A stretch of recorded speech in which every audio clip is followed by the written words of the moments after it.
Oh, good morning. Mascara I think bullshit. I think all four of us are a little bit still waking up or like in sleepy mode, so you'll have to forgive us.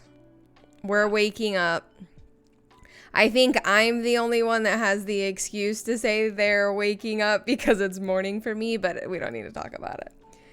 True. Don't Listen. worry, I'm here. Don't stress. Oh, thank God you're here, Beatty. I was so stressed. Now I can relax. Hey, BD. No stress. Doing things. Well, no, I was up all night doing things. No, I wasn't up all night, but I was up late. And then I was supposed to go to bed, and then I stayed on YouTube forever. See, I completely forgot about this until like 1 a.m. And then I was like, huh. And then I went straight to sleep. Well, thank you. Right. My eyes are have- finally adjusting to these, so now I don't hate them anymore. I feel like I can look across the room. Oh, crap, I forgot to turn the heat off. I can look across the room and not feel like I'm on a roller coaster. Exactly. Now I don't have an excuse to wear them. You're correct.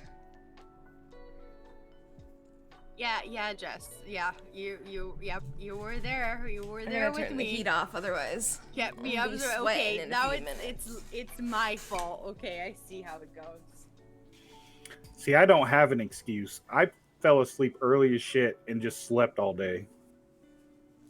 I didn't. I was up with the peoples, and then here I am now. I experienced it.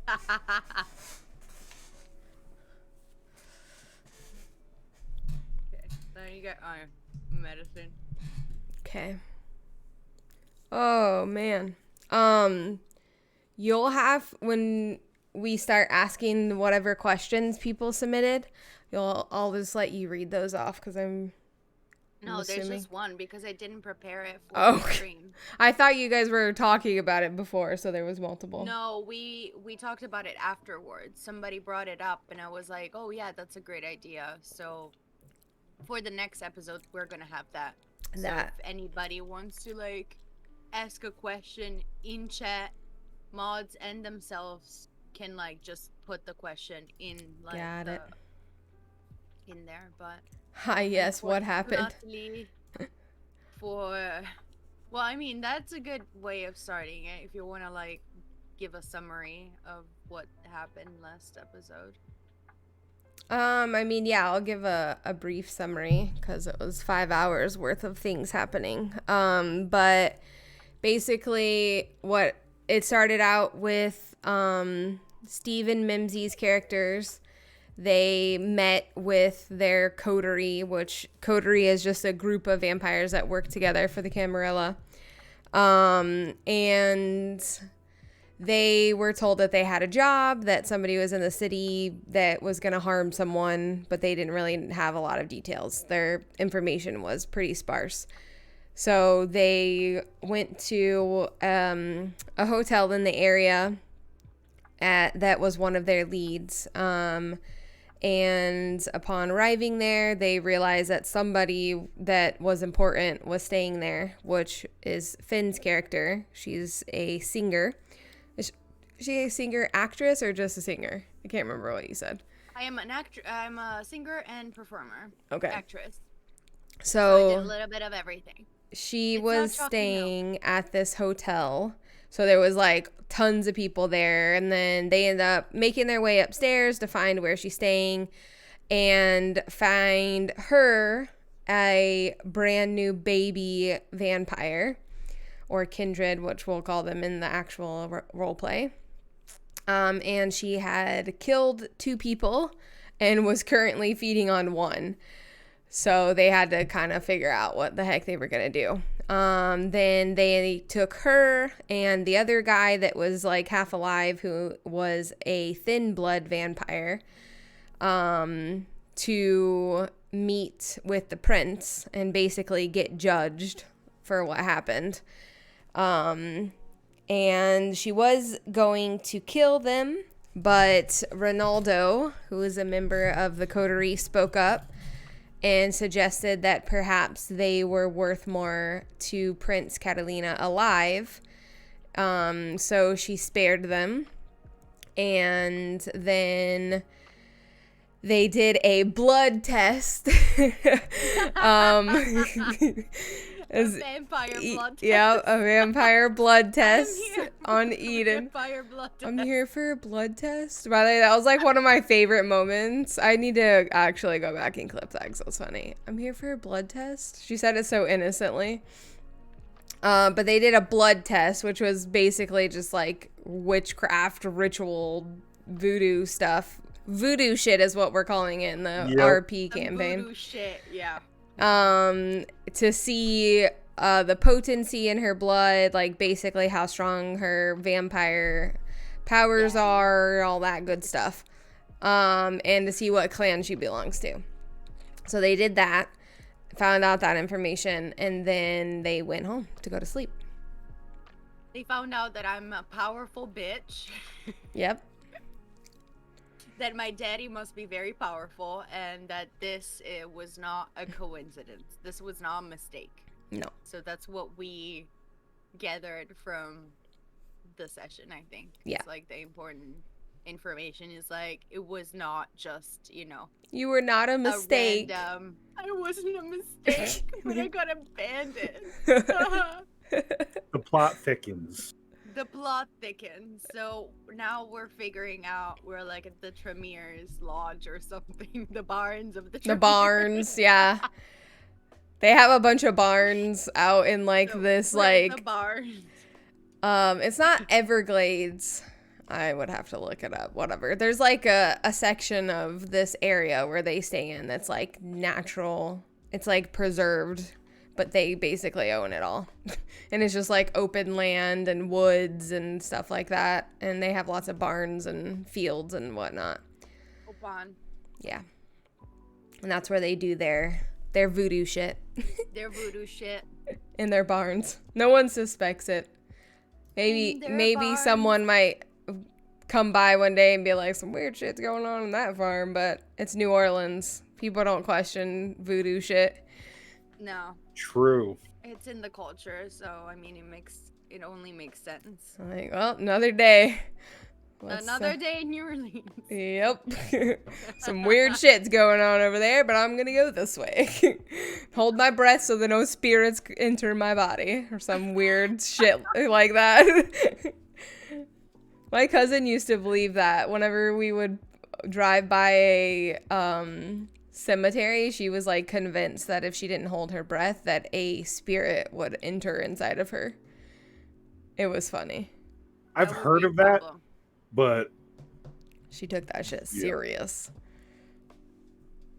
That would be weird. Not gonna lie. I mean, never know. Maybe. Spirits be doing weird shit. Oh yeah, for sure. For sure. Do what the fuck they want. Okay, so what was our one question and who asked it? The one question was Jenna's. Oh but yeah. I don't know if Jenna is here.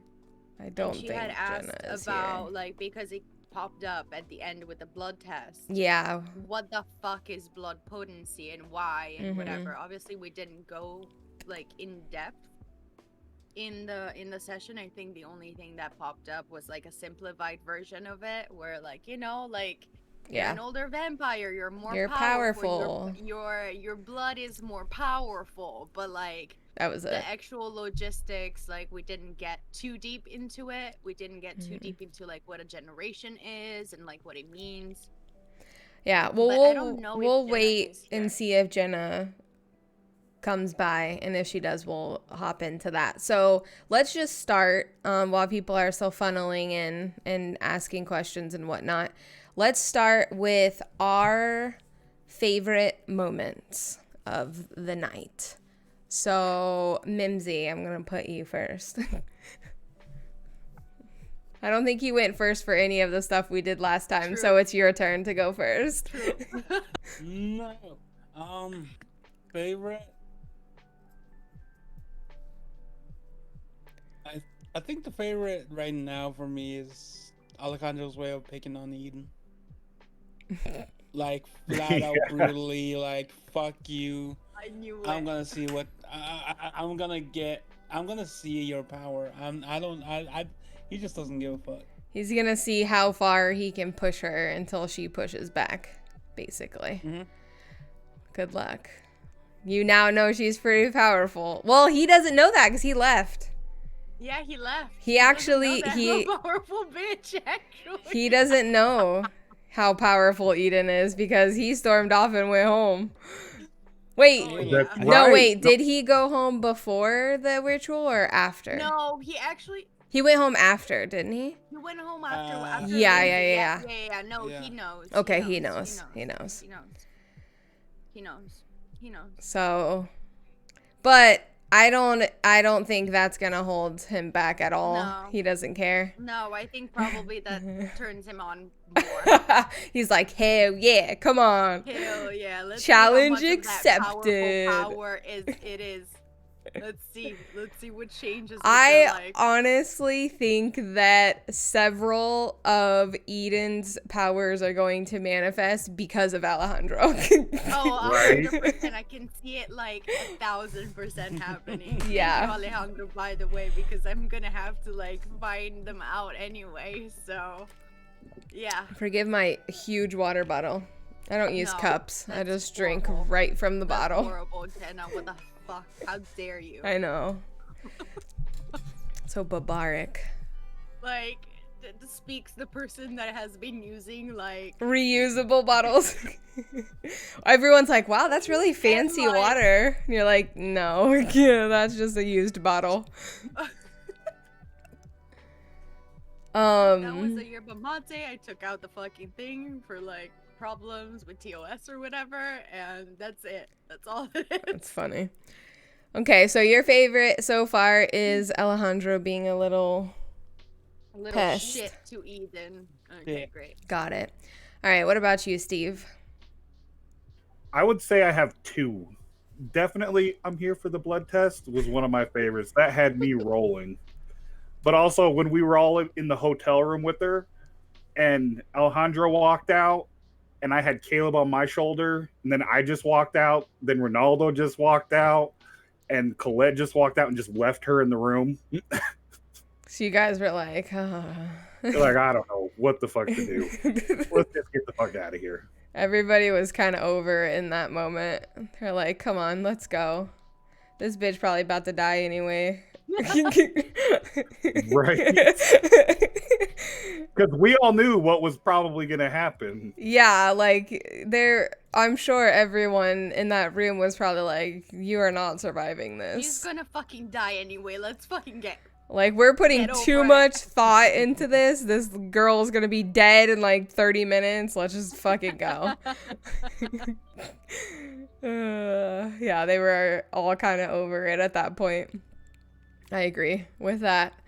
All right, what about you, Finn?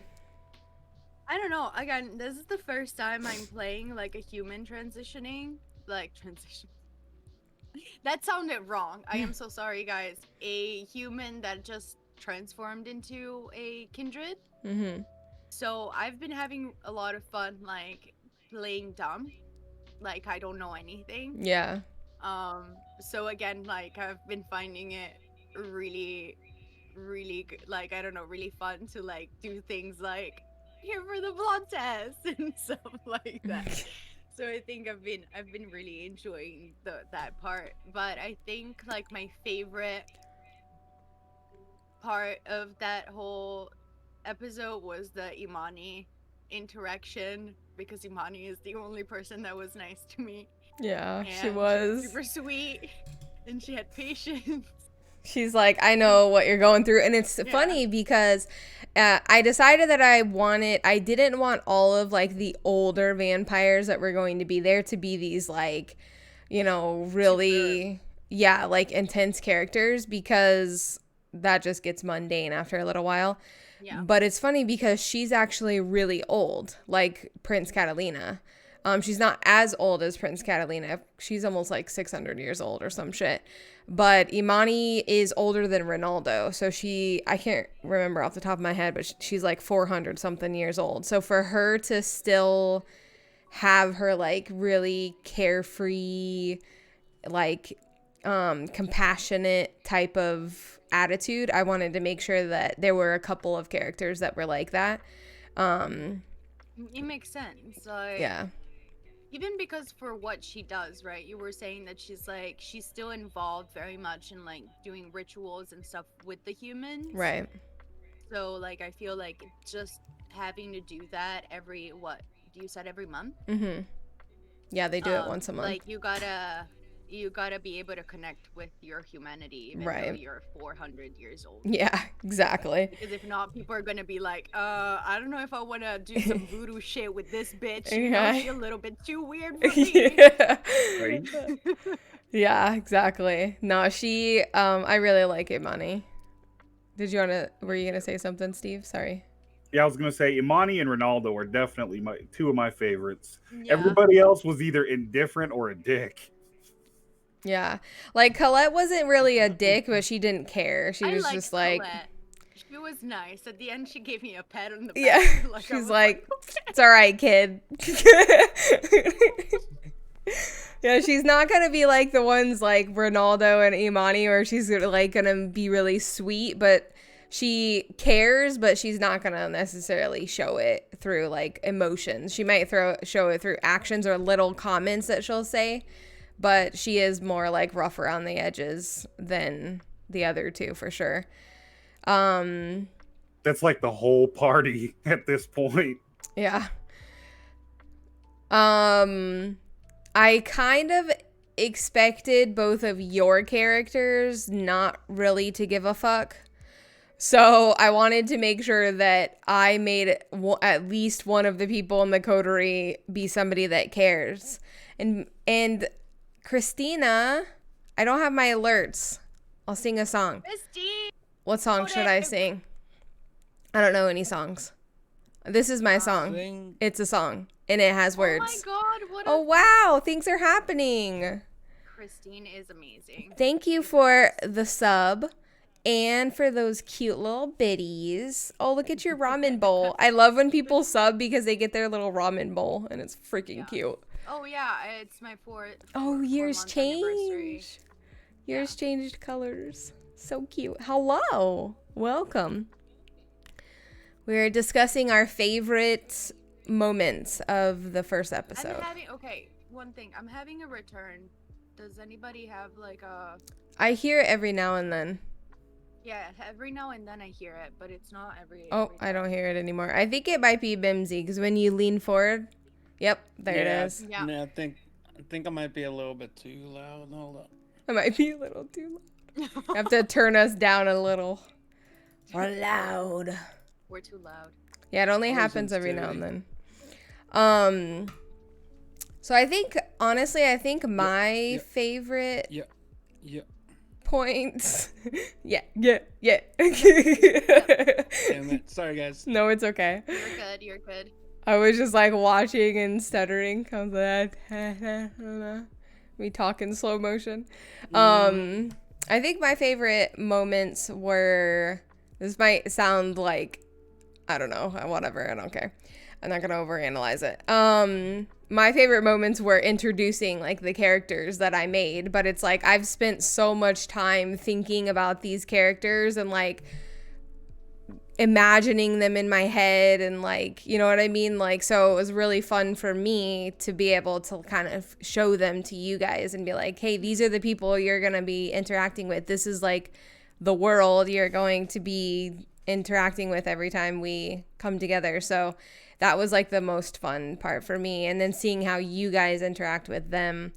But I feel like that kind of makes sense because my role in all of this. But introducing the different characters and getting to show a little bit of who they are, because obviously this is just the first episode, so there's going to be lots more that unfolds with time, but being able to show just a little bit of like what kind of character they're going to be, that was fun for me to to do with you guys.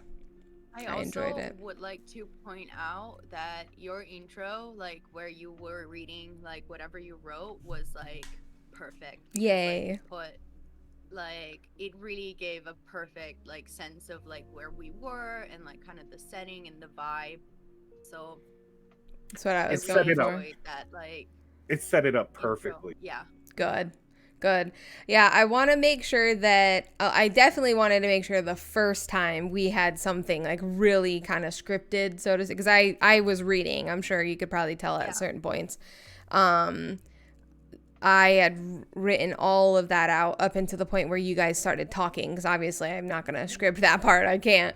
But I wanted to make sure, especially for the first time, that, like you guys said, I really set the mood, set the scene for you guys so that you guys could kind of be transformed in your minds. Okay, this is where we are. This is what we're doing. This is kind of the mood. This is what these people look like. And I was trying to make sure that you guys could get there so that would hopefully hold you over for like the rest of the time. And we started off on a good note, because there's not always going to be, every scene is not going to be super like descriptive, you know what I mean? Right. No, but I think like it's a good way to just like, you know, do that. I think it's super effective. And like it's something that I really liked about the vampire, like the LA Chronicle. That the storyteller, always gives an intro, like a 2-3 minute intro where like he's setting up the tone for that episode every time they do it. And I think it does like change a little bit. Yeah, I drew a lot of inspiration from him and their campaign as a whole, but like how he tries to describe the places you guys are going, what everything looks like, what if you're interacting with a new character that is someone who might be someone that you see again, I tried to describe what they look like, you know, so different features that you guys can remember, so that you can also just imagine them in your head, but also there can be, if you see them across a room in a crowd, I've already described that person, you should be able to recognize that is so and so, you know what I mean?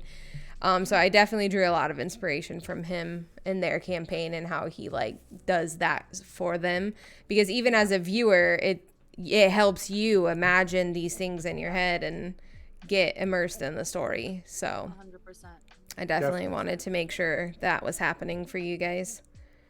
Faux show. I actually had a question for you guys. What part worried you the most about the first episode? Worried? Is that what you said? I had a few. Same. I'm sure you thought you were gonna die. So I thought I was gonna die 2 times. Like I thought I was gonna die. Because again, nobody really interrupted apart from Ronaldo that time, like the first scene, and I was like, okay, well, you know, at this point, like Eden was still a human, so you can't do much about resisting. Oh no, she wasn't a human, but she was like she thought she was, right? She had the delusion that all of it was fake. That you were unpunked. That I was unpunked, exactly, and I was expecting Ashton Kutcher to like fucking come through with the crew, right? And so like at that point, like there was no escaping like a mental like, you know, discipline like Catalina was using at that point. So like I couldn't have said anything. Like literally I thought about it. I thought about like maybe, you know, asking you, oh, maybe should I like activate by mistake, like, you know, like we discussed, because like me and Jenna discussed the possibilities of me dying, because, you know, maybe like she freaks out and she activates the discipline without knowing, and that is a no, like, you know, unless you're the prince in the Elysium is a safe space. Nobody is allowed to use disciplines there apart from like the prince, because of court, and because like they hold the power over the court, they can so do whatever the fuck they want. Exactly. But the other vampires using disciplines in the Elysium, very not cool. So, you know, like that could have been like off with her head immediately then and there. So I was like, well, I can't do anything if nobody like really interjects and tries to like, you know, put a perspective. I'm gonzo. Like, honestly, it would make sense. Like, me as a vampire, I would probably be like, yeah, it's just an inconvenience. Like, might as well disappear, you know? Like, it's one of those tragic stories of like, you know, superstar that reaches a certain level and then like, you know, goes and disappears and nobody knows what happened. Yeah. So I thought that was a moment. Another moment was the few moments where Alejandro like was really like touching some like, you know, some Sensitive subjects spots. that were very sensitive for Eden. And, you know, I was like, well, it only makes sense for me to do a check anyway. Because, again, it's like, Eden is not used to the beast. Like, she needs to deal with this, like, extreme instinct, predatorial instinct that she never had in her life. So, you know, even though I know that I was putting myself in a situation where, you know, trying to do that in game and doing a role like could have put me, you know, in a very bad spot, I was like, I just wanted to be truthful to the RP. But you know, like, again, if your role is fucked, like, you know, there are consequences. So there's not really anything that it's the danger of rolling sometimes. Yeah. But also the excitement, because you're like, ooh, what's gonna happen? I thought you were gonna rage in the car. Yeah, same. I was like, this is gonna be fun. Y'all in close quarters. We don't really know what she's capable of yet. We about to find out. Yeah. So yeah, those were like, I guess, like the 2-3 moments where I was like, oh, I'm fucked. I'm fucked. Nice. Let me pull the other Malkavian. Real fast. Let me get prepared mentally for my next character. Thank you. Good knowing you, Eden. Thank you for your service. She lasted 2 hours. It would have been hilarious, though. I mean, I think both of us, too, were, like, we were willing to let the RP go. Like, you know what I mean? Obviously, as you guys know, I did have a plan to keep Eden alive. But there were several things leading up to that point that could have happened that could have changed the plan I had for Ronaldo to step in. You know what I mean? Like she's saying, she could have just raged in the car, and then that probably would have made the situation even worse for her. You know what I mean? It's like, this is just things stacking up against her. Who knows? Like, they could have gotten into a really bad fight thing. You never know how things could have escalated.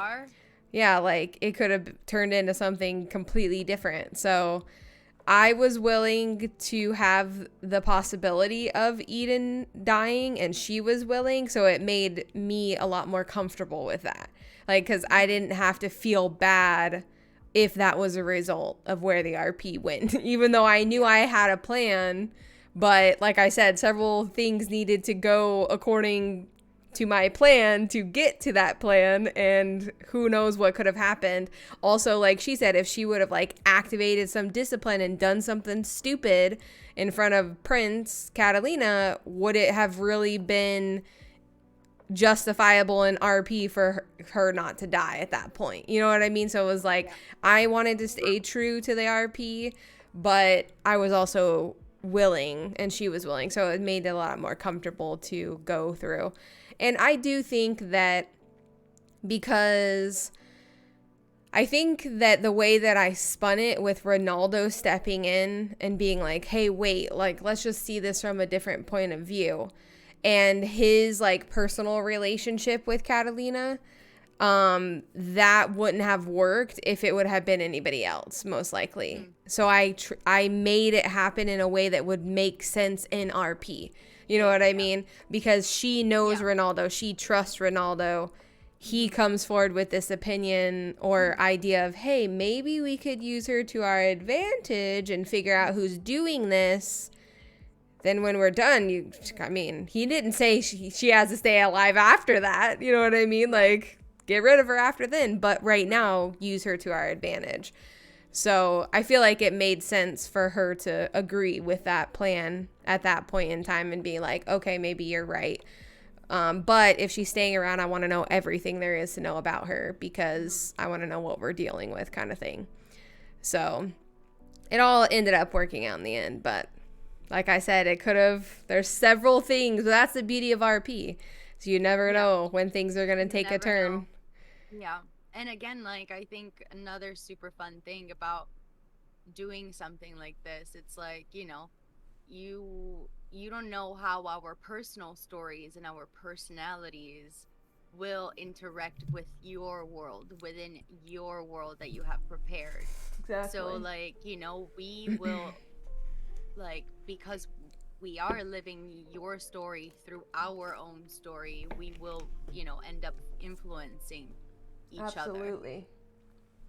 So, like, again, you can script as much as you want, and like my experience, like, as a storyteller, it was like, yeah, I would prepare stuff, but then like I would have to toss half of the material that I had prepared because the interactions of the characters with their stories within my story would just bring things to another place, you know, that I might have not anticipated. Yeah, for sure. Okay, what about you, Sparta? Or Steve, sorry. I had two parts that I was really worried about. The hotel room, when I rolled horribly. Oh my god. I mean, that was hilarious, though. That only made me kill the one dude, because if I had gone full frenzy, I was like, oh, we got security guards out in the hall. I'm about to go crazy and run out there and just turn them all into manwitches. That poor guy. He was already dead, by the way. So you didn't kill him, but you didn't know that at the moment. Yeah. That 2 hunger screwed my rolls. Yeah, it really did. I was like, oh man. The fact that like you're doing, you know, like something also that your character doesn't necessarily do. Which, by the way, advice, you can speak up. If you're like, I don't know anything about that, like, I'm not good at this. Exactly. You know what I mean? Like, you don't have to do those things. You know what I mean? Like, if your character has no points in whatever you guys are trying to achieve, like, ask each other, like, wait, do you have any experience in doing this? Because I don't have any experience. I don't know what I'm doing. What am I even looking for? You know what I mean? So you can speak up in those moments. Don't feel like you have to do things that your character wouldn't know how to do, because it's just setting yourself up for failure, like, in that moment. I agree. You know what I mean? When you're rolling 2 hunger die, like, because you aren't experienced in investigation. And for me, I think it was a misunderstanding on how things worked on my part, because I thought I was going to be using more awareness than investigation. Mm-hmm. Yeah, so but awareness is kind of like reading the room, right? Like, you're kind of like trying to figure out, okay, like, there's 2 exit doors over there. The vibe of the room is like people like seem to be enjoying themselves. If with a good roll, you might pick a few people that are kind of looking weird or suspicious and stuff like that. Like, it's not investigating. Investigating is like, you know, going through things and like reading all these details. It's a little bit different. Yeah. I think. Personally. Yeah, but it's all good. And like I said, in the future, I think just some advice would be, if you know it's probably going to be a very bad roll for you, like you don't have a lot to work with, don't feel like you have to do that thing. Just be like, I'm sorry, I'm not comfortable doing this. I don't know what I'm doing. So maybe somebody who's more experienced should do this. And then that's whenever the other people in your coterie can step forward and be like, oh, well, I'm good at this. Like, because another thing is Colette is good at a lot of those things, but no one bothered to ask. And I try not to interject with those characters and let you guys figure it out, because I kind of know what's coming. Like, I know, you know what I mean? So I don't want to lead the story. Exactly.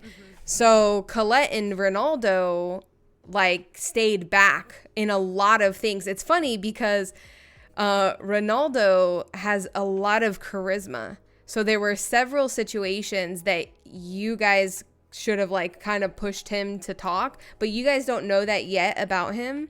But you'll learn that. But that can be like a thing. Like neither one of you guys are good at talking. Your characters don't have a lot of charisma points. That's not what they're good at. They're physical. So talk to each other, get to know each other. Yeah, well now Eden's here. But you know what I mean? So like talk to each other, be like, I'm not good at this. Like, are you good at this? Like, you know what I mean? Because I didn't want you guys to have too much information about Ronaldo. You've only worked with him once. You don't know a ton about him. So it makes sense that you're still learning who he is and what he's good at and what, you know, he can do and can't do and things like that. So start talking to each other like in those moments and be like, I'm not really good in this department. Are you any good at this? Like, or is there anybody here that can do this well? Because we really need this to pay off for us, kind of thing. So that can be things that you can keep in mind for the future. And that brings the second thing that worried the hell out of me is when we were meeting Catalina and I did that I tried to notice the feel of the room and I failed all of it. I was like, oh shit, I'm about to get us all killed. Yeah, I was like, I'm gonna let him do this if he wants to, but but no, I mean it worked out, so it's okay. Yeah, but those two were really Kane, is that how you say it? Kane? Yeah. Kane, the original. Yeah, the original dude. Yeah, Kane. All right. What about you, Mimsy? What worried you the most? What worried me the most was one of my roles where I was forced to use the willpower. Oh yeah, I remember. That everything just went to shit. And it was 7 dices. Yeah, that was a pretty bad roll. I was like, oh. Yeah, thank God for willpower rolls. See, that's one thing that I like versus like D&D, because I don't think D&D has anything like that. I don't think you can reroll. No, you can't reroll. Like when you fuck up, you fuck up. And I actually really like that about this, I mean, like Vampire the Masquerade. That, like, you would like willpower the fuck out of like, you know, at least once. If you fail twice, like there's no escaping. Yeah, you're like, this is just my fate. Yeah, and it happened actually in my campaign where like somebody had like just a few rolls and they weren't like already like had a minus because of other like things that happened before. They failed twice. And in my opinion, that made it even worse because not only you're failing the first time, you're failing your willpower roll, which is like really trying to push yourself. So like I increased the, you know, like consequences of that reroll. But I do think that it makes sense, you know, like we can't do that. Like vampires should have a little bit more of that extra mental power to like really try to not completely explode in the situation. Right. So it makes sense that they would implement like a safety roll. Yeah, you know, safety net. Less possibility, guys. Yeah. If you fuck this up, it's fucked. It also makes sense because the overall consensus with like most vampires is protect the masquerade. Like they don't want to lose control necessarily. You know what I mean? Like that's not what they're looking for. They're not out of control. So maybe at first when they're young and they're still learning, like they're, a little bit out of control, especially if they don't have any guidance. But like most vampires don't want to fuck up. So it makes sense that there is that moment where they can like, you can re-roll and try to gain the composure again. Because they know the consequences of fucking up and the consequences are severe. And you know, you might be dead, but you still want to survive. Like your survival instinct is still there, you know, even though you're dead. Like, and I think that's one of the most interesting dynamics of this this type of campaign and story, is like that aspect of like them being dead but still trying to preserve their life. It's like such a weird dynamic, because I'm like, you're dead, but like you have a life and you're living, but you're not really living. And it's just like this weird thing that happens, in this like natural instinct to survive, even as like a dead creature that, you know, doesn't have a beating heart, but you know, hey, I can still die, like die, you know, and that like reality is still there. And just how in a humans can fear death, like it's the same in vampires. And it's such a weird dynamic that these super powerful immortal creatures are still scared of a very like human thing that we as humans can like relate to, as which is death. And it just creates a really cool dynamic, I think. I feel like also, like, as a vampire, especially as you like progress in like your vampire years, I feel like you get even more attached to your immortality. Oh yeah, It would be I'm probably sure. even more difficult to like accept that, yeah, you can be super powerful now, but I there's could still die. that possibility. Yeah, if someone impales my heart and chops off my head, I'm done. It doesn't matter if I'm like 500 years old. Yeah, You know? exactly. Yeah, and I think that you're right. I think that, yeah, they understand that they're immortal, but they're not completely immortal. Like, there is still a risk of them dying. And I love that, because there's a lot of vampire shows and books and all kinds of movies and stuff where they don't the like vampires themselves don't feel that way. They're like, I'm immortal, you can't kill me. Right. You know what I mean? But and they I'm have that better kind of than like you. cocky attitude. But I feel like with Vampire the Masquerade, they don't really have that. They very much are afraid of dying just as much as a human would be afraid of dying. Yeah, I feel like especially like the alignments like Camarilla and Anarchs, because the Sabbat never really cared. That's why they're the true evil, right? They're Right. like, well, I recognize that I am the most powerful race, so like, why the fuck should I stay in the shadows?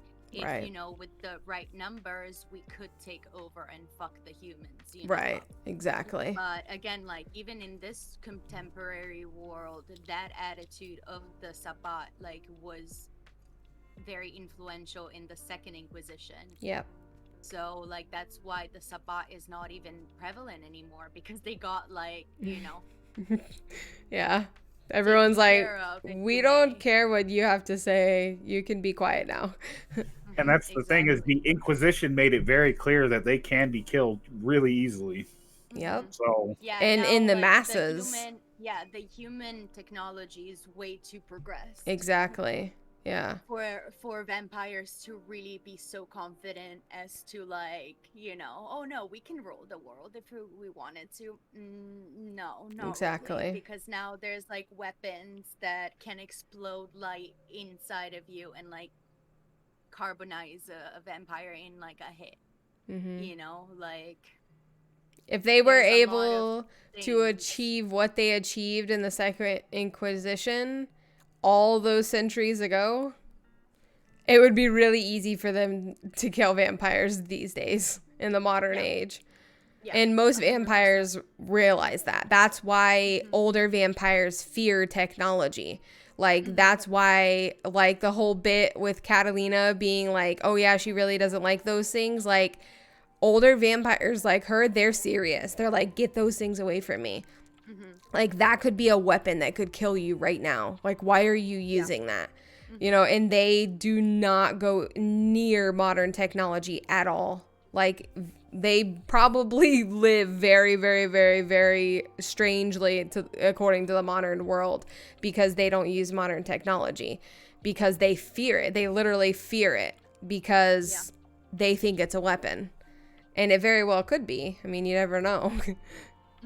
So it's an interesting dynamic for sure. And I love that about Vampire the Masquerade. I love that they've created a world where, yeah, you can play these super powerful creatures that are immortal, but you still have to balance this like reality of, hey, I'm not untouchable.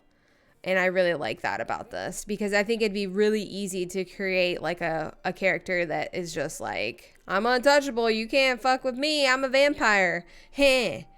And then It it's just like, offers a lot of layers to play with, and exactly. you know, it doesn't make a one-dimension character Exactly, yeah. or a one-dimension type of character, the vampire, right? Like, yeah, they're predators, but they're more than that in this world, and that's what like drew me so much to play this, because sometimes like, and that honestly like depends a lot on the storyteller too. D&D can be very much that, like, just the stereotype of what you are, the class you are, the race you are, and that's kind of what is, you know, and you lean very heavily on that.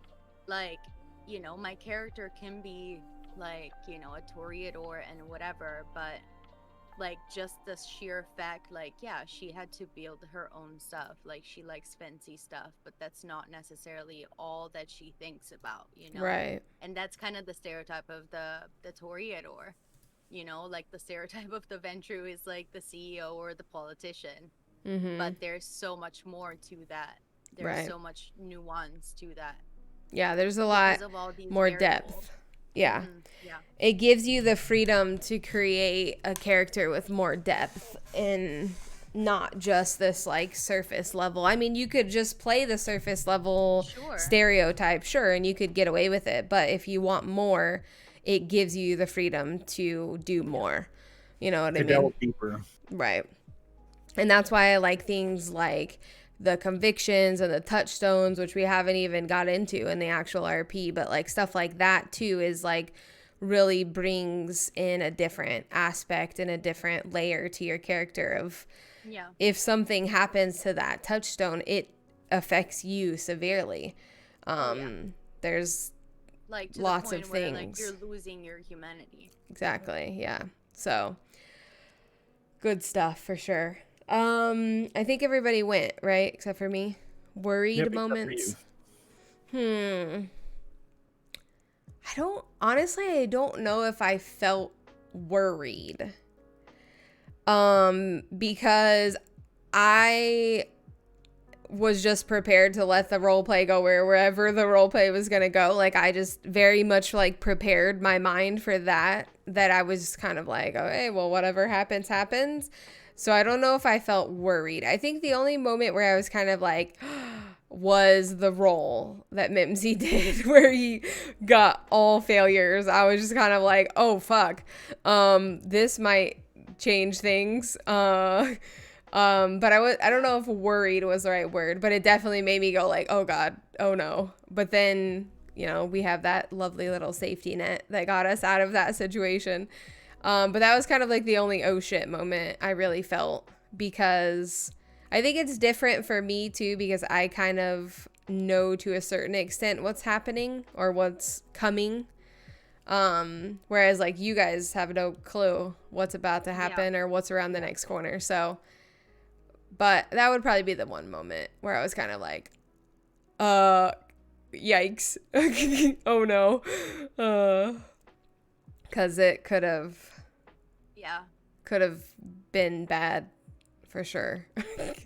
Bad things could have happened. Yeah, that's probably it. That's the only moment that I really felt like, oh God, oh God, oh God. Yeah. I'm gonna settle for Mimsy's really, really horrible role. Don't ever do that again. Right. I want to ask everybody a question too. Yeah. Which character that we have not seen yet, but we've talked about previously in this podcast first episode. So if you haven't watched, go and watch it. But which one of the characters that Jenna like kind of talked about are you guys like excited to meet? I'll go first for this one. I can't wait to meet the Galeo sisters. They sound so extra and like They are. I think that's going to be a fun one. We'll have to channel my inner white girl for them. Oh hell yeah! Just watch a few episodes of the skit of SNL, the Californians, and then like you can just like channel that. Okay, got it. Good advice. It's gonna be. Where's It's gonna my be fun. avocado toast? What are you doing here? Oh my god. And it's gonna be funny because Eden's gonna fit right in, and then Probably. they know Ronaldo. I'm sure they probably know Colette. Yeah. And you've got us two. They definitely know Colette. Weird. Colette called Ashley like 17 times that night.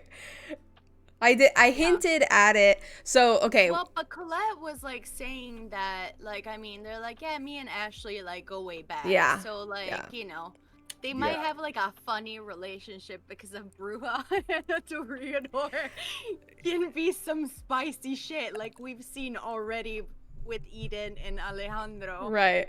So yeah. So it's funny because the book, like, they don't really give you, they talk about like sex and stuff and that like vampires aren't interested in sex, but they don't really go into like love and how that translates for vampires. Like, they don't really talk about it. So I'm just gonna use my imagination. And there will be relationships. Actually. I wouldn't mind discussing that because like I obviously like I've thought about it, right? Like I've like in my actually one of the subplots of my chronicle that I did before I started streaming with like my friends here in San Francisco,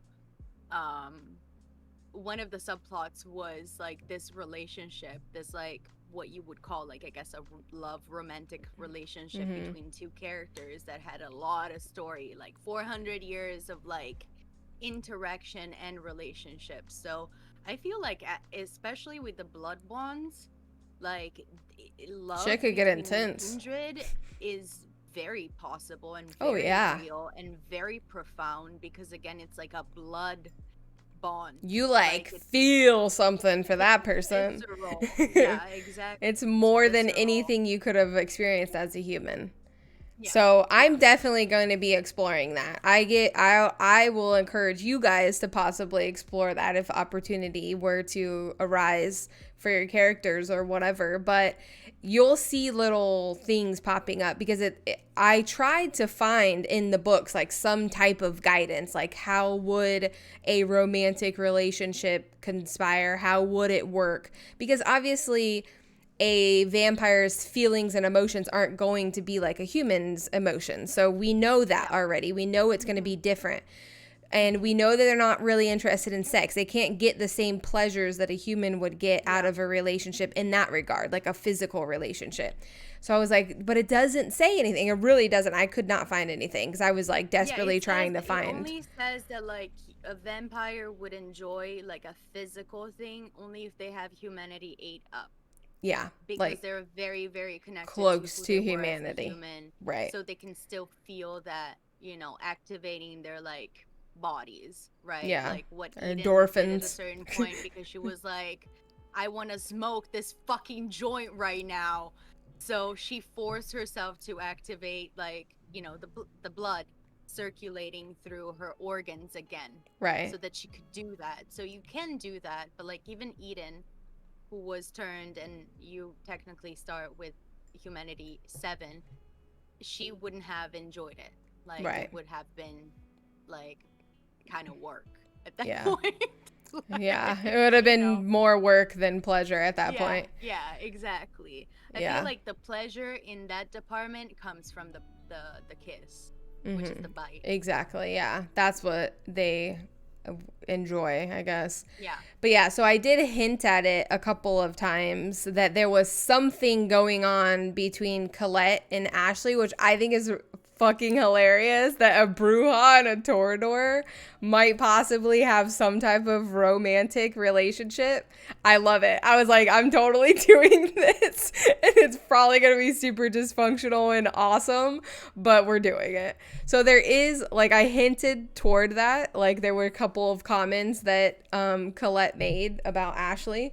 But obviously, as you guys meet the sisters and just are around Colette more, because now she has to stay with you, which was not something that was planned, by the way. I definitely planned on her only being there for the first episode, but then how everything was happening, she was told by Lindsay, like, She got roped into staying. yeah, Yeah. you're staying here Like, because I'm sorry, you're gonna babysit still. yeah, because There's no way around it. right, because Lindsay can trust Colette, because as you saw, as soon as things started getting a little bit out of control and all of the things that had happened before that point, Colette was kind of like, okay, like, you might want to come down here and have a chat. And Mhm. Lindsay's idea of having a chat was just activating Daunt in, what was the other one? Compel voice. No, what is it? Demand Is it something compelling voice? demanding voice or something weird. I don't remember what it's called. It's the one with presence and dominate. Yeah, where you just yeah. talk and people do It's what like- you say. Yeah, Yeah, that was her idea of talking to you guys. Like, you're going to listen to me and I don't want to hear anything about it. Because that's why I said, do you want to roll against her? Because you can. You can I wasn't resist debating that. I know. I was debating it. I thought he was going to. I thought you were saw going you. to. I was like, I could hear. I'm like, I'm gonna do it. I'm gonna do it. I'm gonna do it. Honestly, I kind of wish that you would have done it. Like, not gonna lie. But It would have been it funny. wasn't. Maybe it wasn't the moment for him to rebel. Though I'm sure there's going to be a moment where he's Oh gonna. yeah, I bet that there are gonna be several moments. Oh, and yeah. I'm kind of looking forward for that too, because again, one thing that you never know is like how all of us will interact with each other.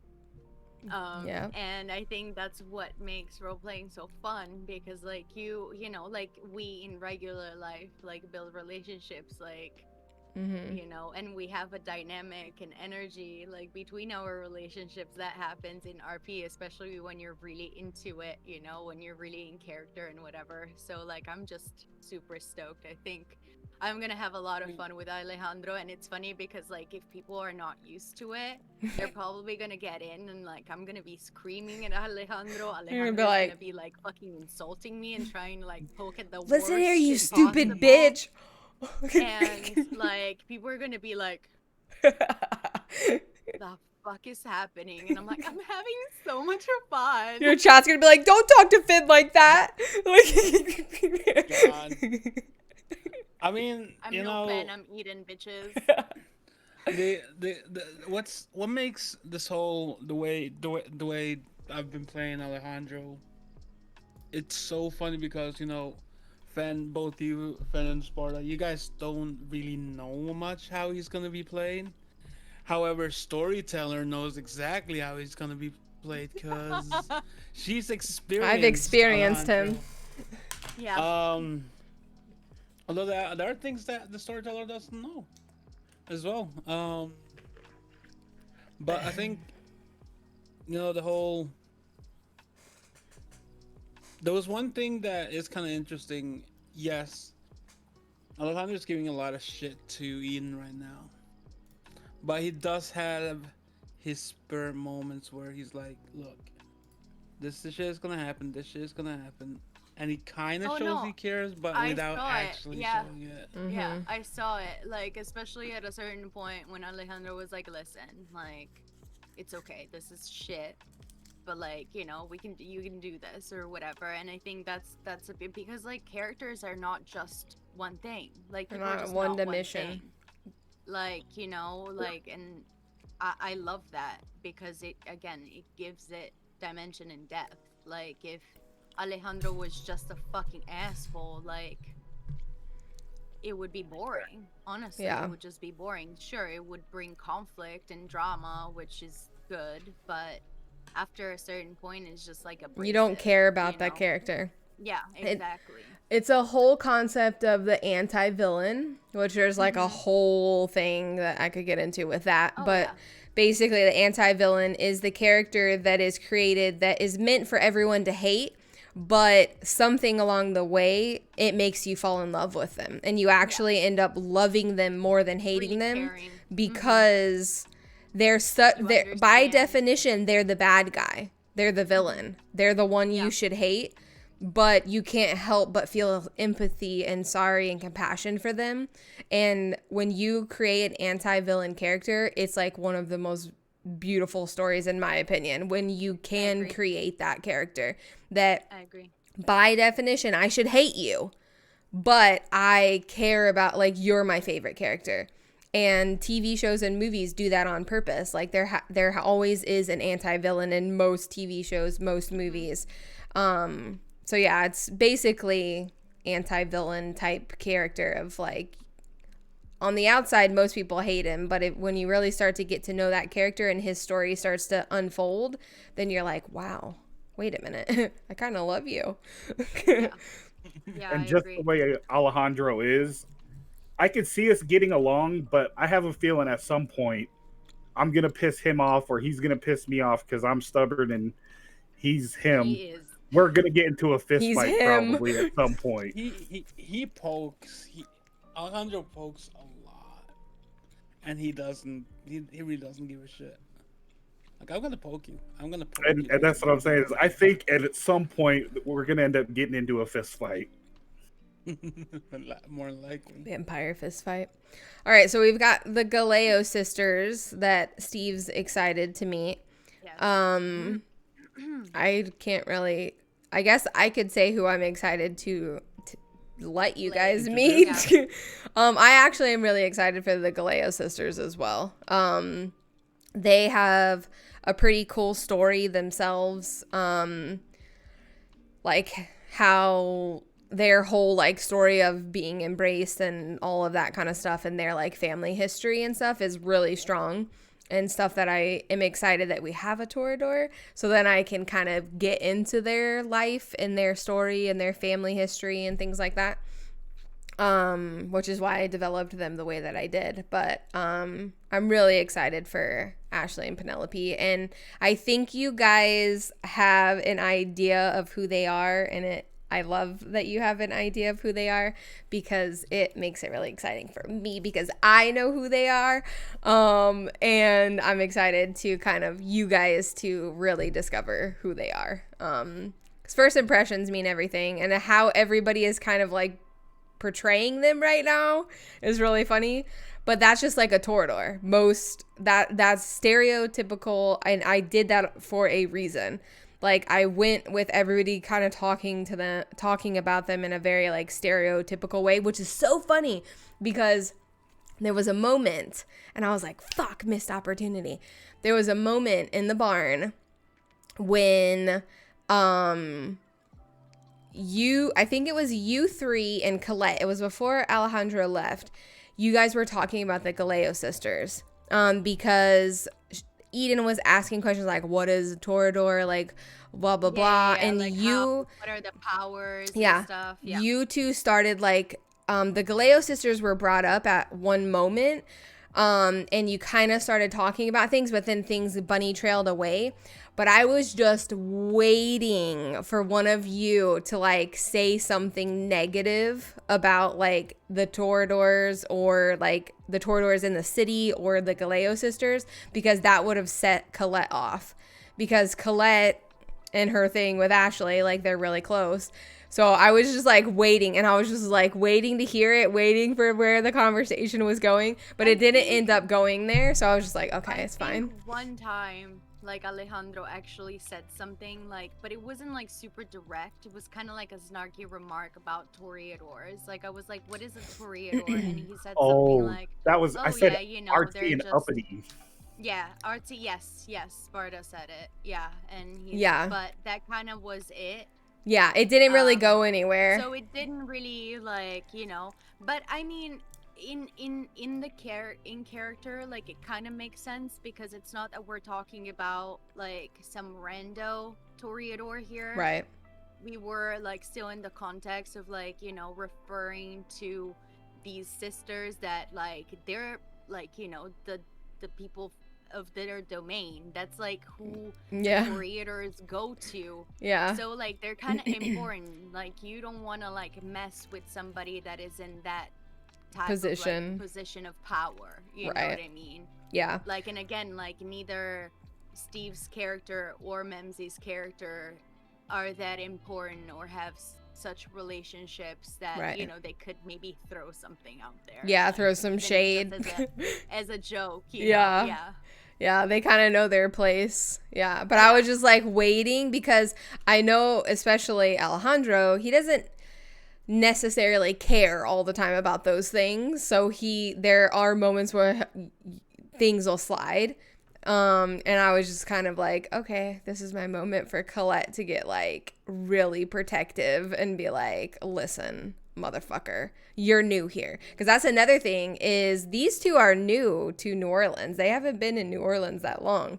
So that's another reason why Colette doesn't really like them or trust them. Like that's kind of the feel that I'm sure you guys got. She's like, not only does she not want to be there because she doesn't want to babysit you guys, but she's like, why are we letting these like new people do all of this shit? Like, hello? You know what I mean? Like they're new in town and they're already fucking things up. Just like get rid of them. Tell them to leave. We have other people that can do this. So that's kind of like her thought process and attitude toward you two of like, why is this happening? Like, especially because like both Sparta and Alejandro are like two clans that don't necessarily have like a territory in the city. Yep. So it's kind of like, yeah, sure, it's extra muscle, but like if you guys are fucking up, like, bye. Exactly. Go find a new city. Exactly. I mean? But it's funny So, because go ahead. No, sorry. No, I was just gonna say it's funny because like you said, like it's a fairly small city. Mm-hmm. So like it would make sense that there aren't like thousands of vampires available, to do Exactly. little jobs around. So Yeah. like it kind of makes sense that they would ask a lower vampire to kind Yeah. of at least start the investigation, and if a higher up or a more powerful like vampire has to deal with it, then okay, but like at least like the beginning work, like they can send some whatever fucking it's like the grunt extra work muscle that they have. Yeah, exactly. Yeah, I agree. so, And it's also funny that Colette has that kind of attitude because she's a bruja and she doesn't have any right in this city. You know what I mean? Like there's not necessarily a place for her to go. Obviously she's created a place for her to go because she's here. and wait, Lindsay is a bruja as well. Lindsay's No? a Ventru. Oh, Lindsay's a Ventru. Okay, like Yeah. Catalina. Lindsay has a very interesting story, which you guys will discover with time. So is it like the main brujas in the city? Is it just Colette and Alejandro?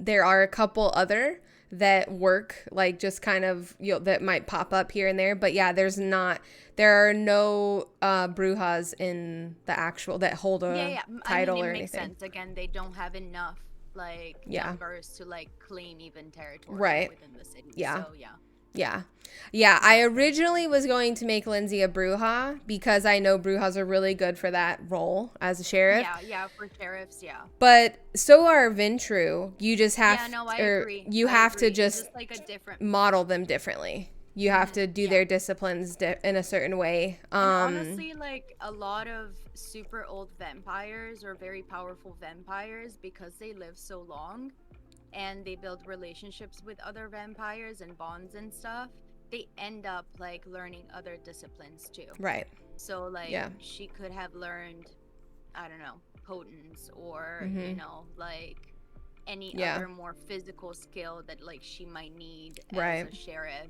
and as an executioner, because that's kind of what they are at the end of the day. Right. Exactly. Yeah. So originally I did have Lindsay as a bruja. And then whenever this was like early stages of when I made a short list of who I needed to create, and she originally was a bruja. And I was like, I was making the structure of the city and which clans I wanted to be in the city that were the main clans. And I knew that I didn't want a lot. Because just from the lore of the city and it being a smaller city, I was like 3 or 4 clans will probably be it. So then when I started breaking down that, and I was like, okay, these are the 4 that would make the most sense, that would be here and reside here, not just like visit here or come through for a while or whatever. That's whenever I was like, I don't think the Brujas would live in this city. I don't think they would want to, especially because it's a very strict Camarilla city. A lot of Brujas don't like that. They're more anarchs. That's their feel. That's what they're drawn to. So I was like, it's not realistic to me to have a Bruja clan reside here and own a territory. So then that's whenever I started, okay, what can I change her to that would make the most sense? And then I really started developing Catalina first, and reading a lot about the Ventru and their powers and different things like that and their disciplines. And then I was like, oh, this could totally work as a sheriff. You just have to do it in a certain way. So then that's whenever I decided to make her a Ventru. And I think it works. I think that their powers... I think it makes sense. Again, they have like dominate and presence. So instead of like using muscle, like sometimes it is easier to just influence somebody's mind, exactly, and psyche to like get where you want to get. Like it's like honestly, it's even better. It's less messy. Yep. Like I want to. Oh, I can't wait for you guys to learn about her because, I can't say anything because I'm just gonna ruin the story. Ventru at level 5, they can like literally like rewrite your memories. Yeah, they can like, plant memories in your mind that will like come out later at a future date. Yeah. It's fucking. You want to talk about voodoo shit? Now they can do some voodoo shit with your mind. So, like, it's scary. They're scary. They're fucking scary. That's why they're so like. They're powerful and always like in a powerful position within any sect that they belong in.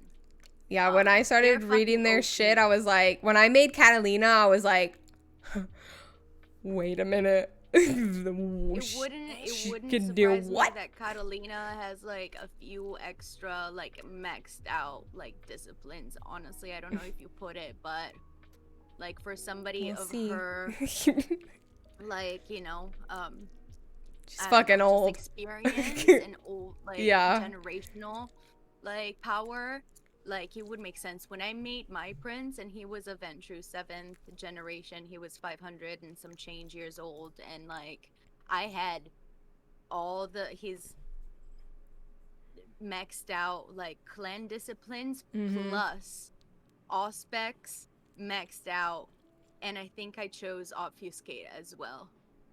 So like he was super OP. You could just do everything in the entire book. No, I'm just kidding. Yeah. Like if he wanted to blink, like he would blink and like it's done, it's over. Yeah. No, Catalina is she's 6th generation. She's almost 600 years old. She's been in a very powerful position as well for a very long time. So, because another thing is like, this is stuff that'll come out in the story line that I'm doing, but, her being the Prince of New Orleans isn't her first powerful position, as you could imagine, of being almost 600 years old. So she has experience before being the Prince of New Orleans. So she, like you said, she has definitely learned things over time. She has perfected her craft, so to speak, as a leader.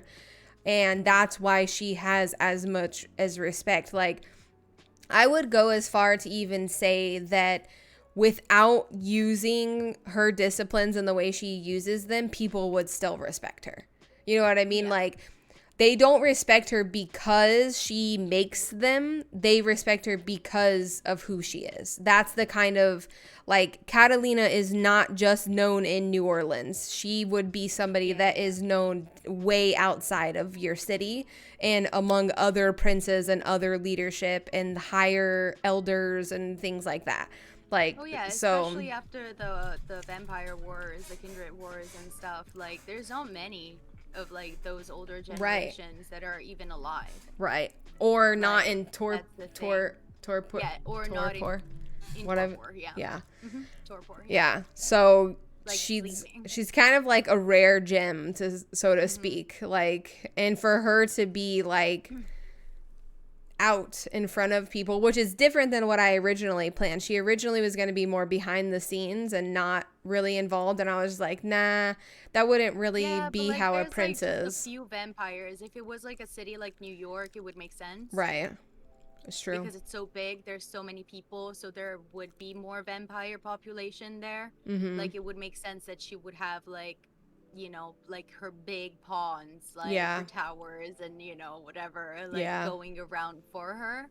But again, like we said before, like New Orleans is a fairly tight community, like a smaller Right. community. It would make sense that she's more involved I agree. with the everyday stuff. Yeah.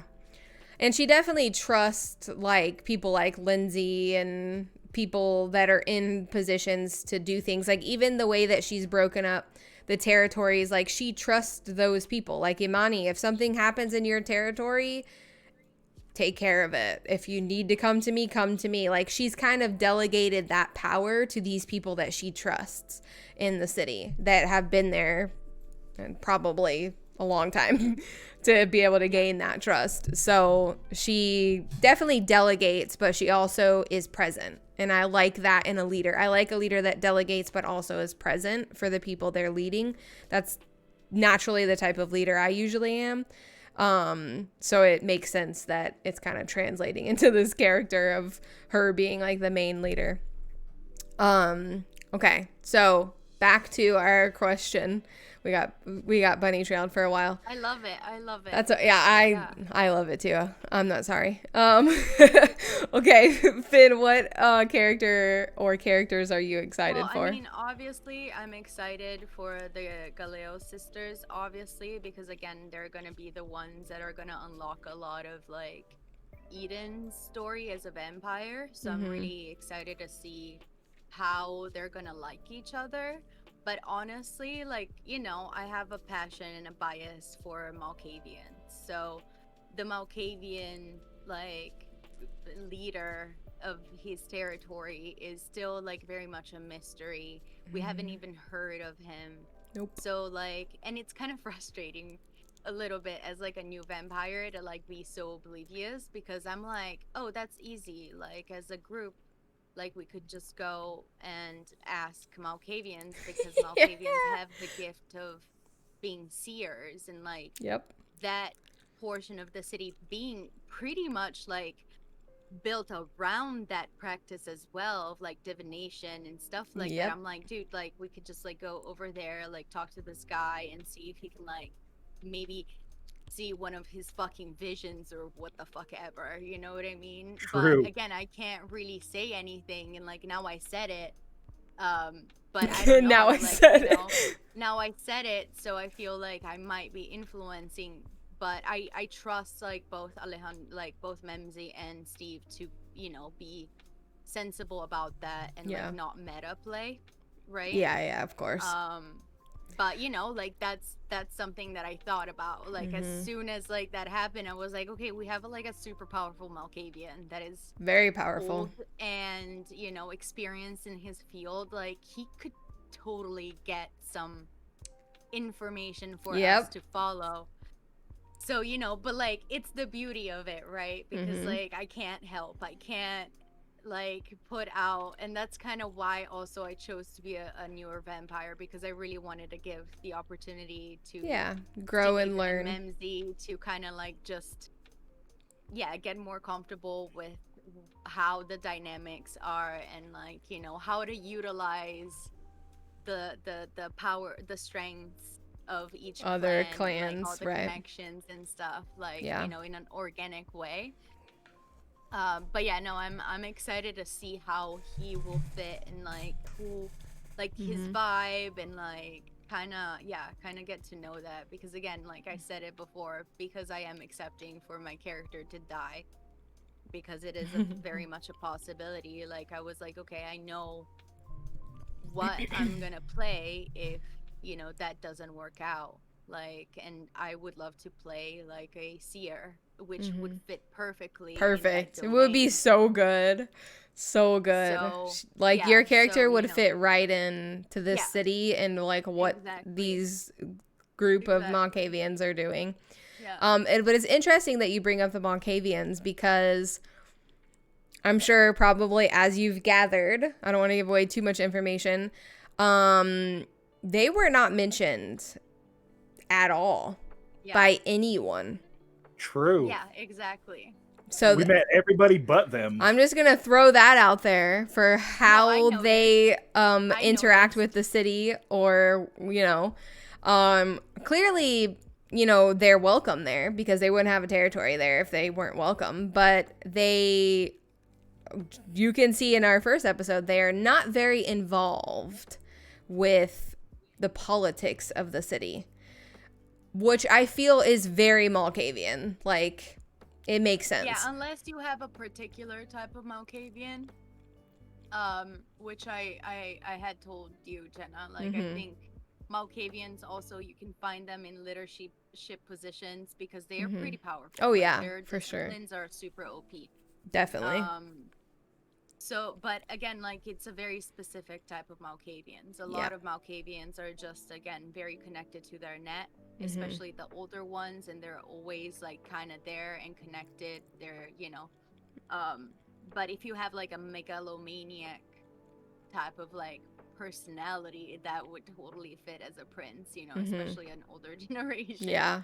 But they are, like, they kind of do their own thing. They're like this crazy ass family that is united by this net of madness, like, that is always, like, murmuring in the back of their heads, like, at all times. And sometimes it takes over, and that's why they're so fun. Yeah.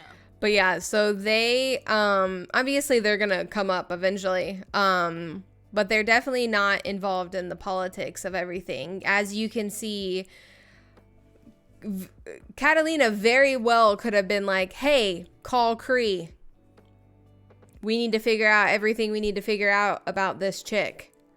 But that's not who she reached out to. And that says a lot about her. It says a lot about the Tremere and the position they hold with her. And it says a lot about Imani and Catalina and Imani's relationship. That Catalina's immediate go-to was get in touch with Imani. I need to know everything I need to know about her blood. And that was enough for Catalina. Now, Kree could have done way more than what Imani did, just because he has different powers, different disciplines, different abilities. But that wasn't her go-to. So it definitely says something about the clans. I think you guys are, just in the first episode, you're probably realizing which clans, there's like a little bit of a hierarchy in the city. And I'm sure it's unfolding as the story is going to unfold even more as we develop more. Like where everybody kind of falls in that category of like the hierarchy in this particular city. So the fact that Catalina immediately went to a Tremere and Imani says something about, that relationship that's there. Because just like you said, of course, Kree could have he could have revealed way more about what happens. Literally, he could have gone to, there's one discipline in Auspex where you can go and touch an object or be in a place and literally see what happened. Yep. It's like a movie that happens in front of you. So he most definitely could have answered a lot more questions and gotten a lot of information, but clearly doesn't have that relationship with Catalina for Catalina to be like, oh, get in touch with Kree. I need to know what the fuck happened here. You know what I mean? And he could have answered her question and boom, right then and there. Oh yeah, this is exactly what took place. Da da da da da. This is who it was. He could have seen who it was. He could have given them an exact description, whether he knew them or not, everything. So that very well could have happened, but that wasn't the relationship that has been created. And also, I feel like definitely with her going the route that she went, it leaves a lot more mystery to unfold, of course, as a storyteller. It doesn't reveal everything right away. I agree. So And that's why, like, right, that's why I was saying, I'm like, yeah, I'm kind of glad, because if I was an experienced you would have been like, hey. vampire, I would be like, okay, well, I know that Catalina didn't mention this because of the situation, but I think it would be cool to maybe like try and go to convince Kree to like help us out. I don't know, we can like make a deal with him, because he probably doesn't really give a fuck about helping us, you know. But like, again, it's nice that I don't have that, you know, Right. foresight or whatever to influence the group to like go and take that route, you know.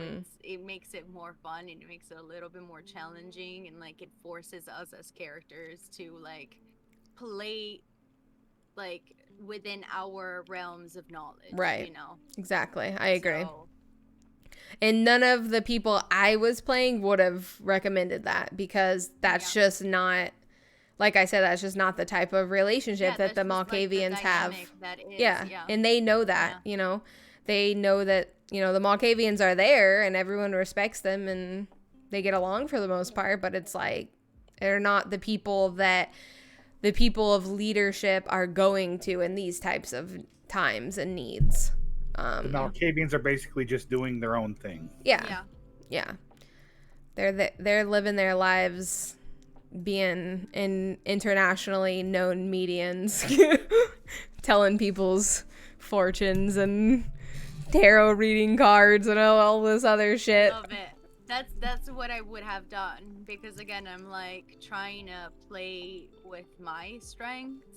So, you know, like I did acting, I did like, I love singing and stuff like that, so that's one portion. But then there's like obviously the portion that I love, like astrology and tarot cards and stuff like that. So I would have the Malkavian character that is there as a backup. It's very much centered into that realm for sure. So yeah, and if something happens to Eden along the way, you have a really good place that you go fit right into. Because it's also funny, the breakdown of the different clans and how many of them, because the Malkavians are actually the second largest group. So the fact that they're the second largest group and they're the most like hands-off group is like really interesting to me, because that it's just, you can tell that they definitely have a place here, but it just is a lot different than what's going on with the relationships in the other clans. Yeah, and it's a lot more subtle. Yeah. As of their presence in the domain. Right, exactly. So, but they're cool. And Kree, I haven't finished developing him as all together, because he probably won't come out for a while, because it doesn't really make sense for him to show up right now. So, but I have like a good clear idea of who he is and, you know, the type of character he's going to be. So I'm excited for him to eventually emerge from the shadows. They don't live on farms, so don't worry. They're not like the Tremere.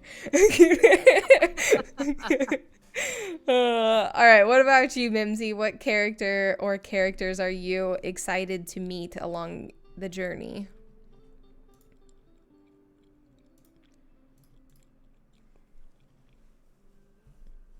Oh, you're muted. Yeah.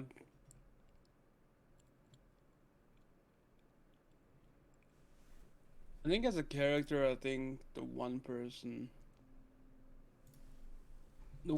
that Alejandro wants to meet is more likely know more about Caleb. Because that's where Alejandro's eyes are set right now. Oh my God, he's got a hard on for Caleb right now. Yeah, he's just like that shit almost got him in trouble.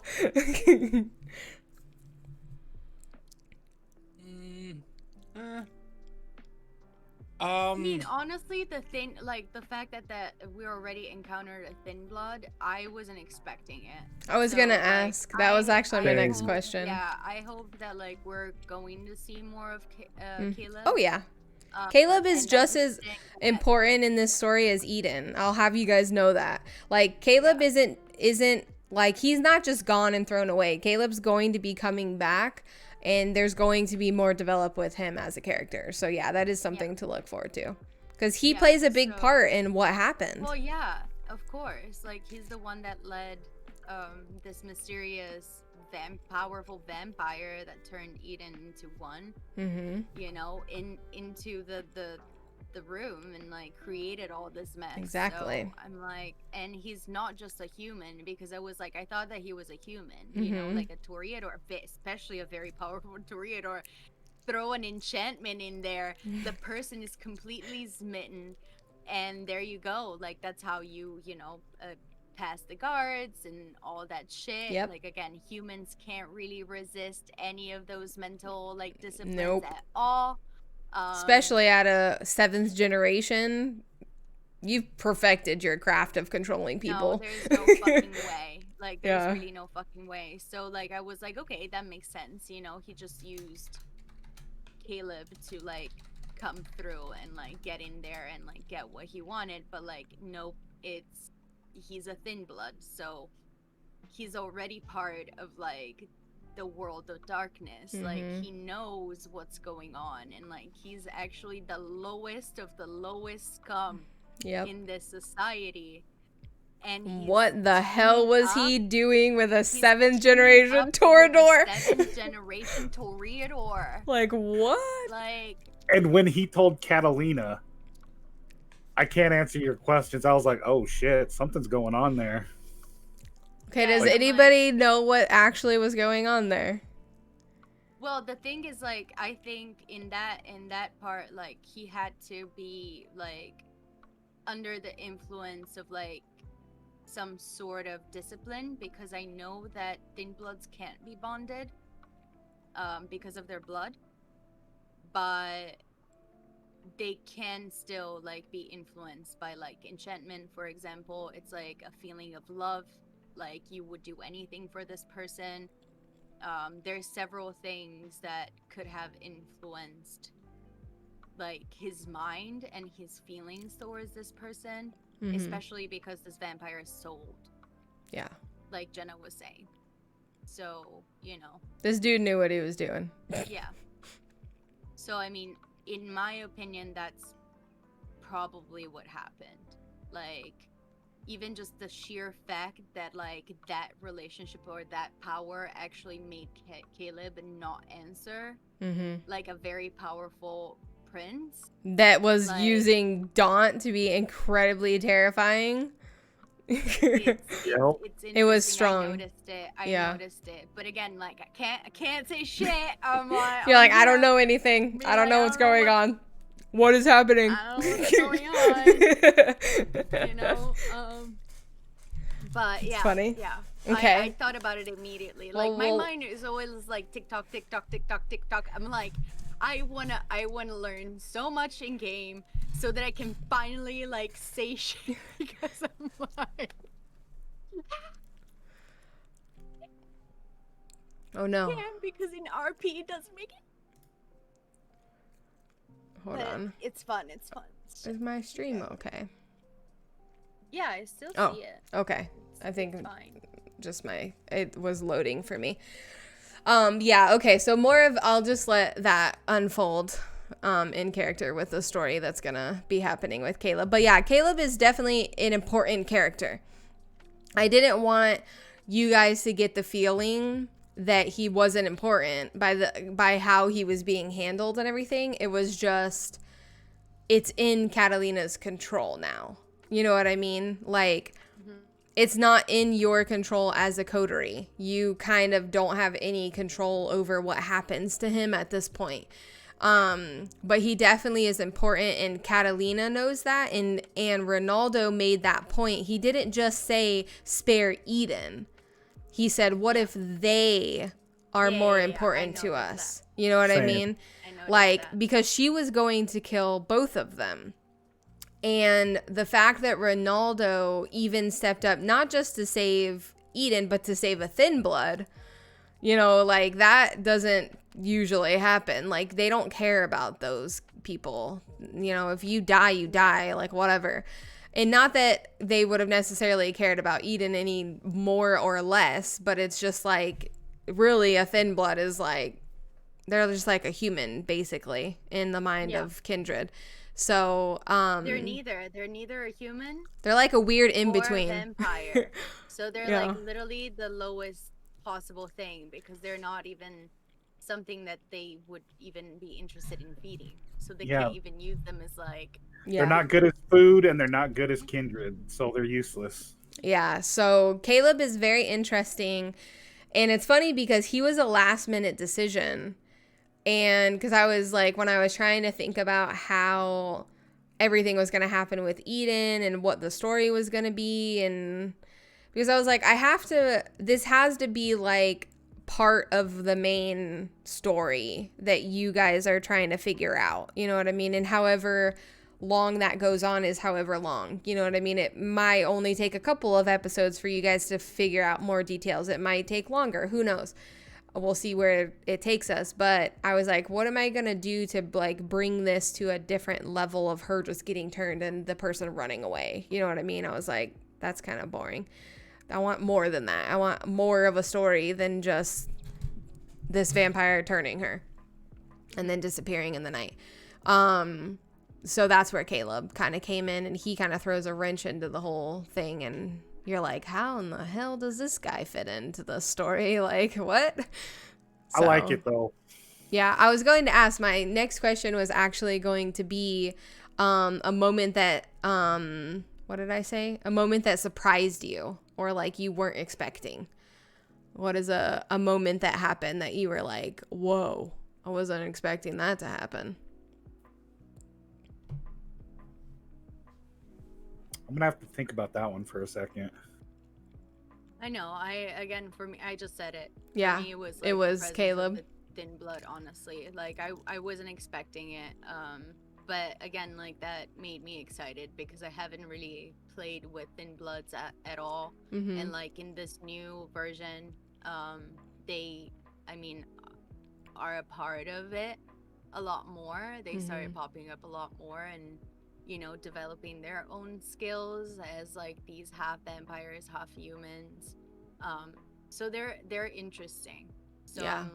I'm like, okay, that's cool. Like I get to see something that I don't know anything about. So I actually get to Experience it. Yeah. Experience it, yeah. Yeah, the thin bloods are pretty cool. Like, I think they're really interesting, to be honest with you. So I think that it's interesting how it all works.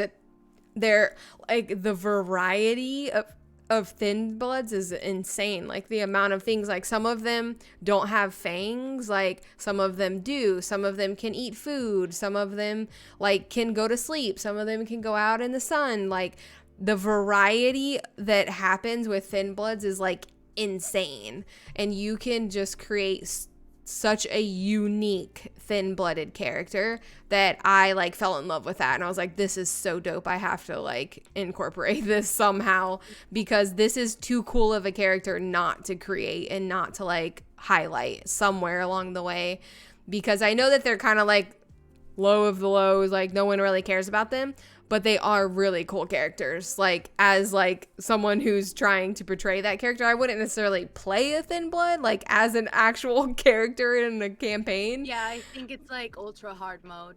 Yeah, I Playing don't. a thin blood and a caitiff is like, Yeah, ultra. It would be hard really mode. hard for this setting too, because they would never be in a coterie. Like, they would never be trusted by the Camarilla. Like, Yeah. the only reason, like, so I read about the lore of them and like how they're handled, and a lot of the times, especially in Camarilla cities, they'll just be killed and executed right Yeah. away. Yeah. Like, they just kill At them. least it was like that, like especially at the beginning when they started to pop up. Right. The Camarilla was like 100% just like, you are the sign of the vampirical apocalypse. Get rid You of need them. to get like, you need to get off like yesterday. Exactly. So, So they're definitely not trusted. But then I also read that in some Camarilla cities, and especially I think more in Anarch cities, you'll see that they get branded. And that's where I came up with the idea of the branding. And they brand them so that they can know who they are. And they basically can't walk, freely among the human world or the vampire world, really. So it's usually a symbol that like everybody knows and it had in the book, it said like sometimes it can be like a crescent moon or whatever. And I was like, I'm just going to use that because why not? I didn't feel creative in that moment. I was like, whatever. So that's why he had the branding. And so any thin bloods that were spared, so to speak, and were allowed to live in the city have been branded. Which is another reason why Caleb should be an indication that he is an important character and will be an important character because he's already had dealings with Prince Catalina. He's already been spared once. His life was spared when he was branded. So now he's being incredibly careless with what he's doing. And it's like, bro, I already gave you a chance. And this is what you're doing? Do you really think I believe in second chances? Like, you know what I mean? So that whole story is definitely going to be unfolding, and you guys will be able to like see that story unfold. But he's definitely important to the story for sure. And he definitely has an unpleasant future ahead of him. Oh, for sure. Arwen? It would be cool if we found like a Caleb to come as a recurring. That would be fun. Recurring guest. Please don't scratch this. Like, and actually have somebody RP it. That would be pretty fun. Yeah, we could possibly put some feelers out to be like, hey, we have this character that's gonna like pop up every now and then, but he's kind of important. Do you want to play him? We could definitely it's the vampire. It'll help me out a lot because I don't have to have this weird conversation of like, I'm Caleb, I'm Catalina, I'm Caleb. Exactly. And I mean, again, it's like, it's not an OP character, but it has a lot of depth. So I think it could be like a good character to play. I think so too. Oh, that's so weird. I can hear myself. Yeah, definitely. Let's put some feelers out for that. Oh, what's this? Could that be why he was telling the I don't know nothing story to distance himself? It definitely could be, but there's more to the story than just that, Jess, because so Catalina, she had one of her disciplines has this ability called Daunt. And basically, which I mentioned where her eyes kind of narrowed, and I was saying she was looking at Eden, and Eden like suddenly started to feel like fearful of her and knowing like if she did anything wrong, like it wouldn't end well for her. That was Catalina activating that ability, Daunt. And basically what that does is it makes everyone so afraid of you that typically they're not going to defy you because they're terrified of you. Like they know that you could fuck them up, basically. Yeah.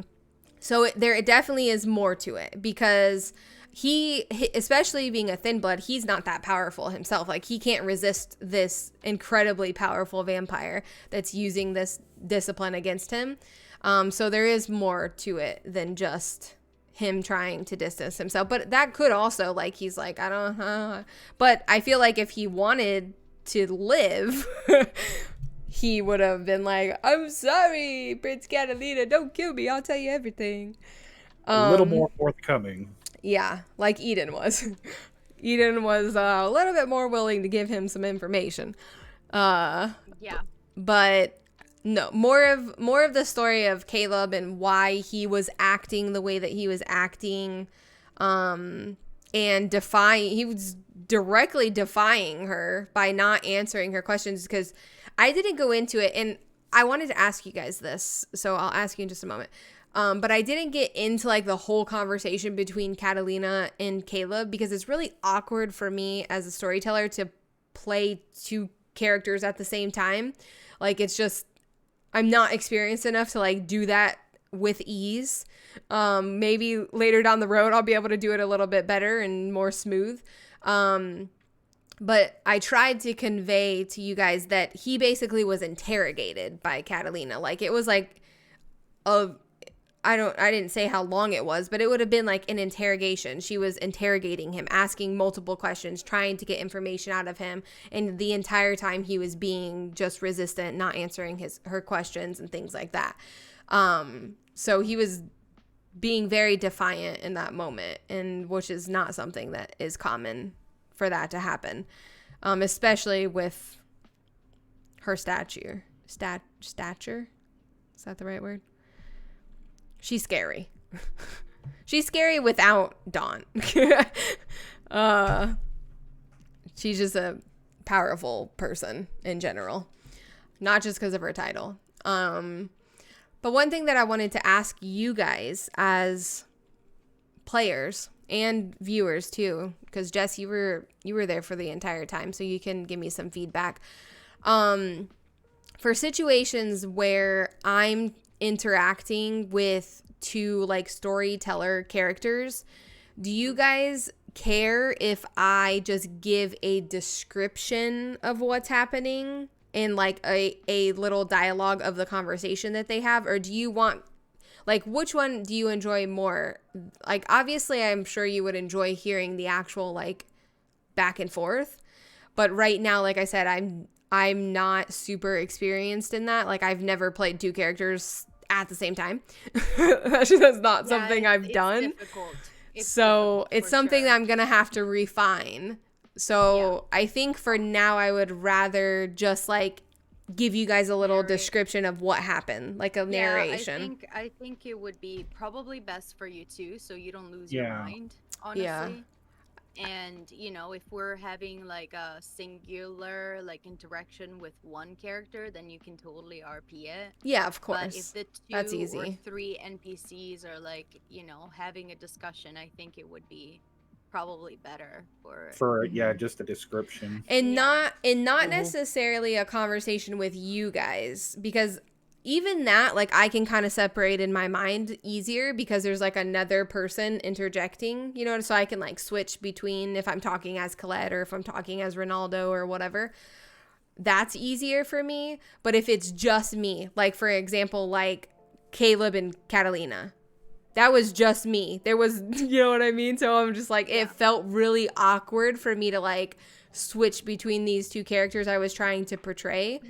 And like I said, with time, I'm hoping that's something that I actually want to refine as a storyteller and be able to create those moments for you guys where you can distinguish the two characters in my voice and my facial expressions and things like that. But just right now, I just know that's not something I'm particularly strong at. So I'd rather just narrate what's happening for you guys so that you guys can enjoy it. And it's not this awkward thing that I'm like stumbling through. And then you can get a clear picture of what took place. Yeah, I think that's a good idea. Okay. I just wanted to see what your thoughts are. Arwen, I swear to God. Let's see what Jess says. I liked it as a viewer. It helps with what's going on. And if people come in partway through and that's happening, it would help the viewer catch up on what's happening. Just my thoughts. Okay. So you like the narrating. Like if I'm just like telling you they're having a conversation, this is what's going on, maybe important points of what was said, because if it's a conversation that you guys would have heard, I would want you guys to have the information, obviously. Well, yeah, of course. So I would tell you, like, you know, this is what they're talking about. This is, you know, what's happening. Well, it would probably be something, instead of having, again, like, Catalina be like, okay, tell me what you know. Oh no, I can't give this information. No, you need to tell me. Like, that's kind of weird, but like, you know, having like you narrate, for example, Prince Catalina looks at Caleb, and like asks continuously questions regarding the situation, but Caleb keeps refusing to respond or give straight answers, and obviously, you know, that sends Catalina to a point where she decides that, you know, they just need to go and whatever. And then, you know, you can be like, Ronaldo can step up and be like, no, and then you can resume Right. if you Back want, into like playing, the yeah, role play type. the role playing, yeah. Role play But I think, conversation. like, that makes it a little bit more organized as well. And again, Yeah. like, it takes off a little bit of the weight, especially like as you're getting into the role of storyteller, like, Yeah. you know. Yeah, I agree. And that I think that I felt really comfortable with like everything else, but that was like, and I made a few comments a couple of times of like, oh my god, I have to play so many characters, like my mind, like I didn't, for whatever reason, I didn't think about the fact that there might be a moment where two of like storytell characters are talking to each other and like how weird that would be. Like I didn't think about that concept until I was like in the moment, and then I was like, this is really weird. How do I do this? oh, What do I do? I don't like this. This feels weird. And so I didn't think about it ahead of time. So that was the only thing that I didn't feel confident or comfortable with. Everything else though, I felt really confident and comfortable with throughout the entire time. So, but that's definitely one area for me that I want to make sure that I focus on and kind of grow. And because I do think that it would be interesting to be able to have those moments as a storyteller when you're creating a scene or creating a moment where you can sort of switch more smoothly between those characters, because I love the conversational aspect of RP and the dialogue moments. You know, like those are the moments that I like, because that's where a lot of story comes out. You know, the more, that's just how life is too. The more you talk to people, the more you learn about them. So the more these characters talk to each other and interact with each other, the more we're going to learn about them, and our audience is going to learn about them.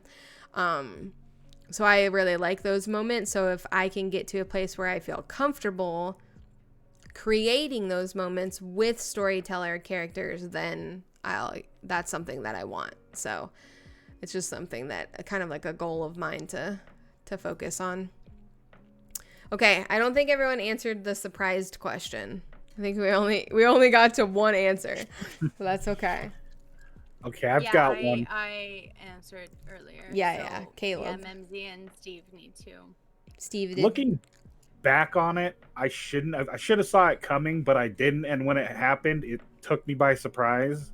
When we walked into the hotel room, I thought we were just going to still be looking for clues. I wasn't expecting to walk right into all the dead bodies. And then I saw that figure on the balcony, which we squirreled, and I never actually mentioned to anybody. Nope. No one knows that Sparta saw that. Yeah, I never said anything about it, but it took me by so much surprise. I was just like, oh shit, this is happening right now. You're like, wow, okay, let's get into it. Yeah, no, I thought that it was really funny that you squirreled and didn't tell anybody why you randomly ran out onto the balcony. Like, all they saw was you run out onto the balcony, like, and you didn't explain to anybody why you went out there or what you saw, and no one else saw it. You were the only person that saw it, and because as soon as you met eyes with him, he disappeared. So no one else had the chance to see him. And then I was like, he didn't tell anybody. And I was just I thought about it halfway through our first session, but I was like, well, at this point we've got so much going on, and my character's not the smartest to begin with, so it wouldn't make sense for him to bring it up now because it's not something he would think about right away. Mm-hmm. So it's definitely something he's going to bring up later. He's going to be like, oh, by the way, I saw somebody in there. Mm-hmm. Which, I mean, it kind of makes sense. Like, there was a lot going on in that moment. So, I think it's going to be funny when that moment comes where he's like, oh, by the way, there was somebody standing on the balcony. They're going to be like, really? You didn't think that was fucking important to say before now? Right. Like, probably should have been the first thing you said to us, Sparta. Yeah, like the first thing, seriously. But yeah, that's gonna be a funny moment when that news is delivered. Because he didn't say anything the entire time. Not even whenever they were like when she was being judged, like nothing. Like here's Prince Catalina, like, who did this to you? What did he look like? And fucking Sparta saw the man standing on the damn balcony. Like not important information. Yep. Come on. And I did think about it, but I was like, no, I'm going to let this play out. Well, also, I don't know if I would have wanted to speak up and been like, oh, hi, Prince Catalina. It's me. Do you remember me? Like, I don't know. I'm not fucking saying anything to her. Fucking kidding me? Okay, what about you, Mimsy? What moment surprised you the most? And I also want to know, as a viewer, was there a moment that surprised you the most that came up during the adventure?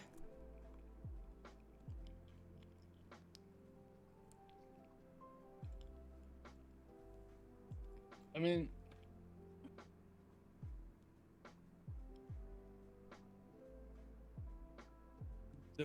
the Tremere surprised me a little bit. Imani? What about her? Because I thought she was gonna be a bitch. Oh, like who she, like how she was? Gotcha. You thought she was gonna be a bitch. Wasn't expecting that personality. That's a good point. I guess, like, even thinking about how characters interacted with each other, that was surprising. Yeah. I think she kind of came in at a crucial point too, of being like a pleasant surprise of like, she was I think a little bit of a breath of fresh air for Eden of like, wow, someone's not treating me like shit. Like, yeah. All these people have been really assholes. Nice. Like, yeah. Being kind of harsh, like, I'm new here. Come on. Yeah. Yeah. Eden did have a pretty rough time, and no one was kind to her. I feel like the kindest person was Ronaldo, but even him, he wasn't like overly sweet, or like, he was just trying to like calm her down so that bad things didn't happen. That was his goal. Like, Imani wanted to calm her down so that she felt better. You know what I mean? And I think that difference between how Ronaldo interacted with Eden and how Imani, I think that translated well. That Imani actually cared and like wanted her to be okay. But Ronaldo just didn't want her to fuck anything else up for him. He's right. Like, listen, my last job went really bad, and now I just found you in here with a bunch of dead bodies. Be quiet. Everything's going to be fine. We'll answer your questions later. Welcome to the Masquerade is basically it. Yeah. Because Ronaldo, although he is like charismatic and like can talk and stuff, he isn't like necessarily overly like emotional or anything. Not in the sense of like how Imani was. But I feel like I played them differently enough to where that kind of translated. Oh, you nailed it. I love Ronaldo. He's a cute little old man. Yeah, I like Ronaldo. I don't want him to go. You want him to stay forever? Maybe he will. We don't know. We'll see. Maybe Colette will too. I don't know. We'll see where the RP takes us. She might hate that idea, but she might be stuck with you guys for a while. Yeah, it's funny because I was actually more excited for Colette than I was Ronaldo. But now, after the first episode, I like Ronaldo more than I like Colette. Because he had a lot of really cute little fun moments. Like all of the technology stuff and like the like pop culture references. And he's like, what'd you just call me? Like, he's like so confused. He's like so not in touch with like the world. So, and then you've got this really like freaking celebrity that like, he's like, I have no idea how to handle this situation. Although it was pretty fun constantly asking Colette to call Ashley. Like, hey, Colette, will you call again? Hey, can you call again? You're not going to make me call her again. Just like, oh my fucking God. And it's funny too, because I didn't go into this, but like, it's the last night of Mardi Gras. Everyone's like celebrating, even like in the vampire world, because like I said, this is the first time, this is the one and only night, because if you know anything about Mardi Gras, it all happens in the French Quarter. That's all Ventru's territory. And No, all wait, isn't it French Quarter? Isn't it Toreador? No. French Quarter is Ventru. Where is the The Toreador is north. Hold on, I have to look at I'll throw the city map up real quick. Yeah, the French Quarter's like the heart of the city, so that would make sense for the prince to be there. Right. Yeah. So if you look at the blue part, that like where it makes like that little shape toward the bottom, I'm looking at it right now. that's where the main festivities of all of Mardi Gras is. When you go like the red area, more north is where Toreador is. More Toreadors are in like the more it's like a more city vibe than anywhere else. Like everywhere else, like the Tremere is like very country. There's lots of open area. Toreador is like city type area. Then the Ventru is like the old area, really old school, historical area of New Orleans. And then the Malkavian is similar to the Tremere. It's more like, it's kind of a mix between like city kind of stuff, but also more like Suburbs, agriculture basically. type thing. Yeah, it would be like suburbs most likely. Sorry, was it Ronaldo who interacted with Catalina? That interaction was cute.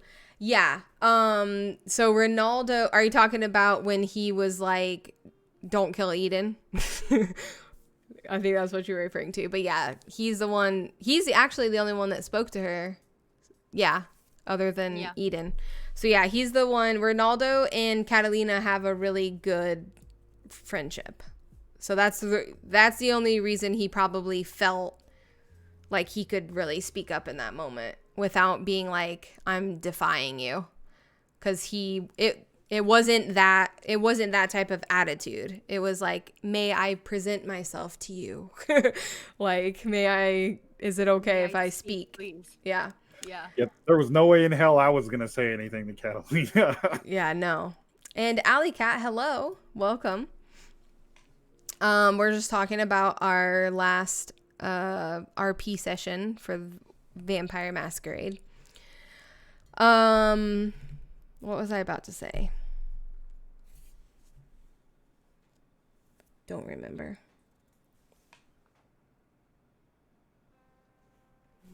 I'm not from New Orleans, but I lived in Louisiana for a good part of my childhood.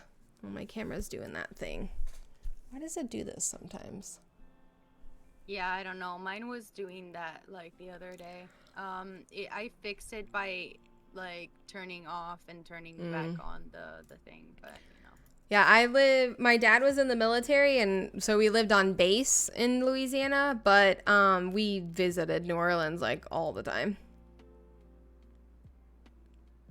Nice. Oh, cool. Yeah, no, I love New Orleans. New Orleans is an amazing city. It's beautiful. There's so much history. There's so much good food. Oh my gosh, the food.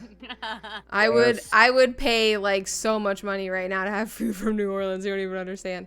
But no, New Orleans is a really awesome city. I visited many times as a child. I have a lot of fond memories of the city and festivities in the city and things like that. Going to Mardi Gras. We went to Mardi Gras almost every year when I lived there. We lived there for, cool. I think I was like 2. Yeah, I was around 2 when we moved there, and then I was turning 9 when we left. So, good little part of my childhood was spent there. But yeah, lots of fond memories. There's never nothing new as a tourist, even as a citizen. I feel like there's so many nooks and crannies to that city that, like, I'm like a really big history nerd. I love, like, history. And I'm that person as a tourist that, like, wants to go and do all of those super nerdy things that nobody cares about. That's me. So there's so much history in that city. That's why when I went to St. Augustine, like the oldest city in America, holy shit. I was like on crack as a nerd. Like nerd crack. I'm like, oh, no, there's not enough time in the day. I used to go to St. Augustine into their old part of the town, and for every New Year's Eve, because it's really, they have a huge party there in St. Augustine. No, you're all good. Yeah, so what we're doing is, if you've never heard of Vampire the Masquerade, it's a tabletop role-playing game. So it's a lot like D&D, just in a different world. So it's created in what is called a world of darkness, where things like vampires, werewolves, you know, witches, different things. There's lots of things you can create, but the main focus is vampires. So I am the storyteller, which would be like the dungeon master for D&D. And then these three are playing our three main characters. Hold on. My cat's being bad. Arwen, get down. Get your butt down. Stop scratching up my curtain. Oh God, Arwen. She's going to ruin this curtain. Being problematic. He be wildin'. Okay, you've lost permission. She'd be wilding. Okay. Now she's gonna be outside of the curtain. She's lost permission to be inside of it and look out the window. She's scratching it up. Sorry about that. But yeah, so these guys are doing our all of our, sorry, I started doing something and I can't talk. Oh, wow. Okay, never mind. Apparently it doesn't want to share the link to your stream. It hates us. Oh, that's fun. Hold on, I'll get it a different way then. Wait, do I have to just type your name? Am I not allowed to @ you? That's annoying. I think I have to write down this. Here. Oh no. To What write the hell? down something. Rude. Try to like see if you can do the @ me right now. Let's see. Well, it did let me @ you, but it didn't let it. My thing's fucked up. No, my bot's just not cooperating. Without the There you go. But yeah, you can go and follow Finn, and she, on her channel, is where we do the actual RP. Best known for vampires. Exactly. That's why we picked New Orleans, because I feel like New Orleans is a really good city for this kind of stuff to exist. Like, there's already so much history about things being haunted and all that kind of stuff. There's lots of magical aspects of New Orleans already just in history. So it definitely fit right in. Yeah. Especially that voodoo shit. Yeah. Yeah, that voodoo shit. I love that we've just reverted to calling it voodoo shit. Hopefully nobody gets offended along the way. It was like, that voodoo shit. There was something I was going to say, but I can't remember what I was talking about. Oh yeah, one thing. I think I actually wanted to ask something, but I guess I don't know. How to phrase it. It's like, because like I have maybe if I give the example of like how I'm feeling, but like one thing I'm kind of like, it's in my mind, and it might have not been maybe too much of a thing for you, Jenna. Maybe you didn't really think about it, but like Eden is really distraught about like the fact that like she killed, you know, two of her really, really good friends, and she needs to like take care of that and like find a way to like make it work and make sense so that like you know, she's not suspected of anything, and like she's in the public eye, so like this could be a real big problem for her. So yeah, I'm like, you know, I'm scared about that because that could bring complications to everything else. Yeah, and no, you're famous, so it's gonna be harder. I definitely did think about it. It is something, actually, it's funny that you say this because last night as I was taking a shower, this is what happens in the shower, you guys.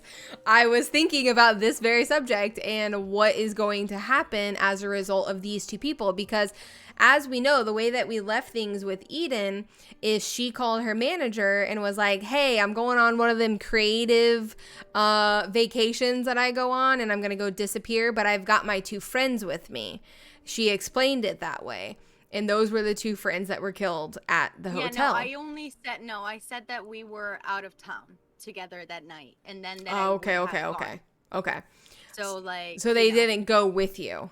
No. They were you were just with them. Gotcha. That we were not at the hotel anymore and that we decided to spend the night out of town. Got it. Okay. All together. Yeah. But that was the last information that was relayed about these two people. And so I definitely crossed my mind of like, how are we going to explain what happened to these other two people?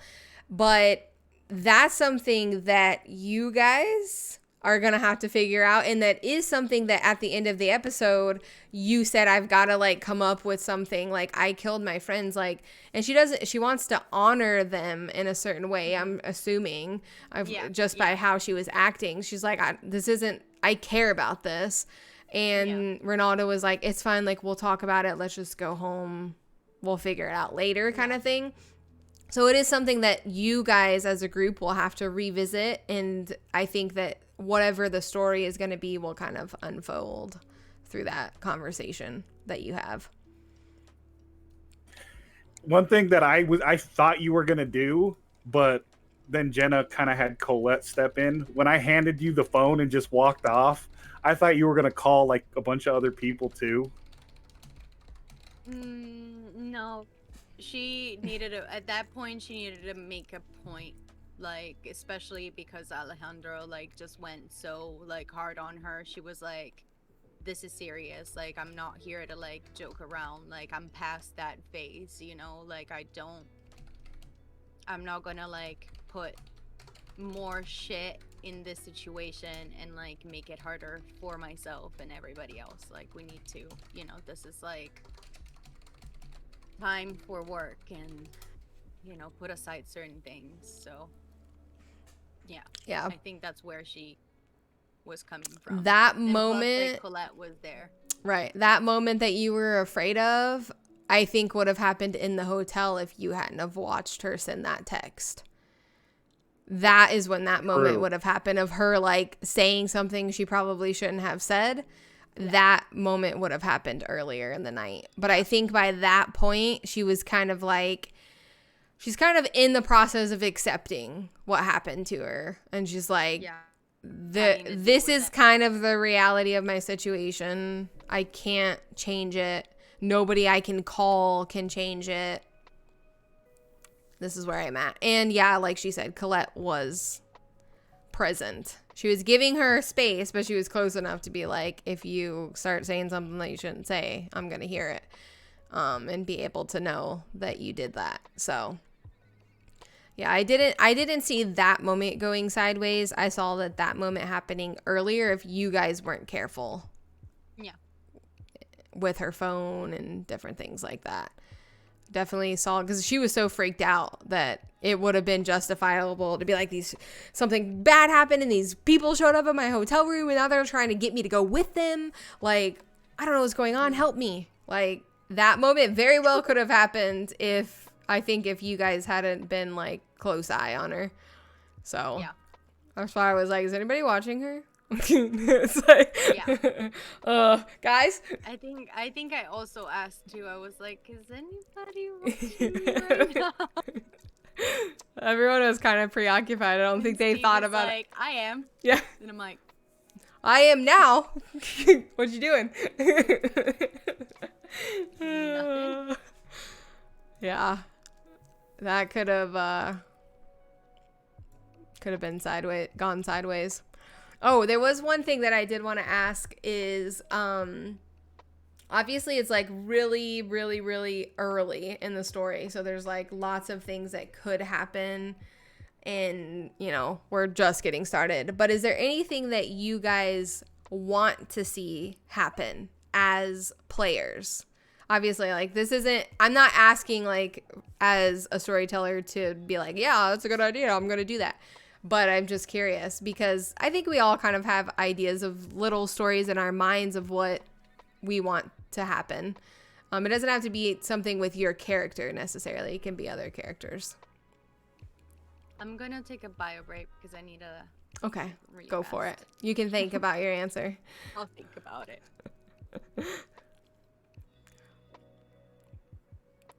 Like I said, it doesn't necessarily have to be with your character or like revealing anything about like what you guys are doing, but is there any, just from based off of the characters you guys have met so far or know that exist, is there anything that you would like to see happen with a character that could be a possible storyline? Or what you would think would be cool? I mean, for me, it's kind of excited to see when the full defiance against another Bruja comes from Alejandro's place. Like, when will he clash with Colette? Mm-hmm. Why Colette specifically? Because I feel like you would be more prone to clash with a different clan than you would with Colette. Because you and Colette are a lot alike. Like, Colette obviously is a different. Has a different feel, but she's also older than you. So she's probably relaxed a little in her time. But you guys are very similar as characters. I'm just curious. It would be the Colette, or it would definitely be someone higher up than him. Mm-hmm. Could be Ronaldo. It could be, I think it's going to be me and you that ends up going at it at some point. At some point it will happen, but I'm thinking like Authoritative, yeah. Figure. I think that he would have a harder time with an authority figure than he would Sparta. So I think Ronaldo could potentially be one.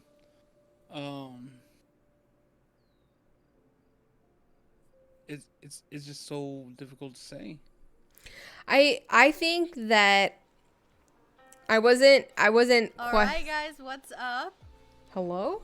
Hold on. Hello, welcome. Okay. That was weird. Sorry. A video. I just heard Finn's voice in the background. A video on her Twitch just started playing. Anyway. I was just curious as to why you picked Colette. But I do see Colette as being somebody that Alejandro just personality-wise would clash with because she is in a position of authority over him. And she also, like, I don't know if I necessarily see that happening with Ronaldo because Ronaldo is not very argumentative, whereas like Colette is more willing to argue with somebody or more willing to be abrasive with somebody. Like there was even moments where Colette like, said things like the whole thing of like, what happens to Caleb is none of your concern. Like that kind of like feistiness. She's more willing to present herself in that way, whereas like Ronaldo wouldn't do that. You know what I mean? He's probably more about keeping the peace than he would be like creating a fight. So I definitely agree with why you said Colette, like because I do see, like you said, she is in a position of authority over someone like Alejandro. Colette does have more authority. She does have, she's more established in the city. People know her, people respect her. She works directly for Lindsay. So she definitely has an authority figure. So I do see her being somebody that Alejandro would butt heads with at some point, because of his nature, and he doesn't always listen to authority that well, especially when they challenge him on something that he doesn't necessarily want to do. Like that whole exchange with like him and Lindsay, that's why I was expecting you to resist it, because I feel like that is something that he would likely do at some point and be like, fuck you, I don't care what you have to say. But I feel like he is also smart, and like, I know this could be very bad for me, but with someone like Colette isn't necessarily like going against Colette, or defying, if we want to use that word, or challenging Colette isn't going to give you the same result as challenging someone like Lindsay. So I feel like it's a little safer for him to challenge Colette and for them to like eventually have this moment where they butt heads. So yeah, I definitely could see that taking place at some point. I feel like it could have taken place in our first episode. It just never quite got there with them. But there's tension between those two for sure. Arwen, I swear. Get out. She's so cute. It's hard to be mean to her. Get down. As she's like hanging on my freaking curtain. She's like hanging like this. Oh. She's so cute. But look at my curtain now. Oh gosh. Look at that. Holy cow. That's literally from today. It's because I never have this curtain open except for when I stream. Right. She's so cute though. Having someone butt heads later on will help make the story interesting. Yeah, for sure. Especially as like these characters, the longer they're around each other, you know, that kind of stuff, the more likely is they're gonna start butting heads and personalities aren't gonna mix well. Right now they're kind of like in the beginning stages. You know how like when you first like get to know someone, like you hold back a little and you're like, you're just trying to keep the peace because you don't really know them yet. And then after a while you're like, I don't fucking care, I'm just gonna speak my mind. You can get mad if you want to. Exactly. Yeah. That moment's coming, don't worry guys, that drama will be here. Oh yeah, it's already starting. But that you bring up a good point though, Mimsy. That is something that I'm looking forward to for your character specifically, because I feel like those moments are going to really help not define, but like develop your character and his personality and how he is and why he is the way he is. Like the more moments we have like that are like these intense moments, like the moments that he had between Eden and Alejandro, that is now, he's already set up a moment to develop that further than just being this like argument that they had, to make there have more depth to it by saying, hey, there's reasons I am the way that I am. Like, I'm not just an asshole for no reason. You know what I mean? Like, and the more you have those moments, the more we'll see that. And that's where I'm excited. Mm-hmm. Like, because a lot has happened to him. That's the only thing I'm gonna say. A lot has happened to him. End of story. Tune in next time. Yeah. Next time on Dragon Ball Z. No, oh my god. What? Wait, wrong show. Wait, that's not exactly where we're at right You're now. reading the wrong script. Abort. All right. Time What on True about Blood. any of you guys, or either of you guys, is there any moments that you're excited, you're anticipating, you want to see happen? Story development, character development, whatever it might be. Yes. It's definitely where our characters are still new to each other, so it won't come into play for a while. But I'm interested to see how my conviction plays out and if it gets us in trouble. Because it very well could. Yeah, possibly. Might throw a wrench in things. Like, yeah, I'm excited to kind of be forced to rediscover the vampire world, like through a newbie vampire that is kind of OP, but she has no idea how OP she is, you know? It means nothing to her. She has no idea. She doesn't understand it. Yeah, I love the aspect of having her be really like from an older generation, and be really powerful, but doesn't know her own potential because no one really knows her potential. So like everyone's kind of underestimating her, including herself. And I think that that's has a potential for a really cool story to unfold of over time of her possibly becoming an important person in this city, you know? Yeah, exactly. That's what I'm the most excited about for sure. Yeah, because she has a lot of potential just already that's not discovered, but then there's a lot obviously to grow from that. So I think it's going to be interesting to see how she falls into the city, how she starts to develop over time. And like I said, she has the potential to become a very influential and important person in the city to Prince Catalina. Whereas, like, not to take anything away from your characters, but like your characters don't have, just because of the fact that your clans don't reside in this area. Not to say that just because your clans don't reside, you can't be influential, because obviously you have characters like Colette. She's been around for a long time. She's trusted. She's respected. But it's the fact that she's a Toreador. There's already like really strong presence in the city, and how can that grow as a story in itself is cool to see how that might unfold.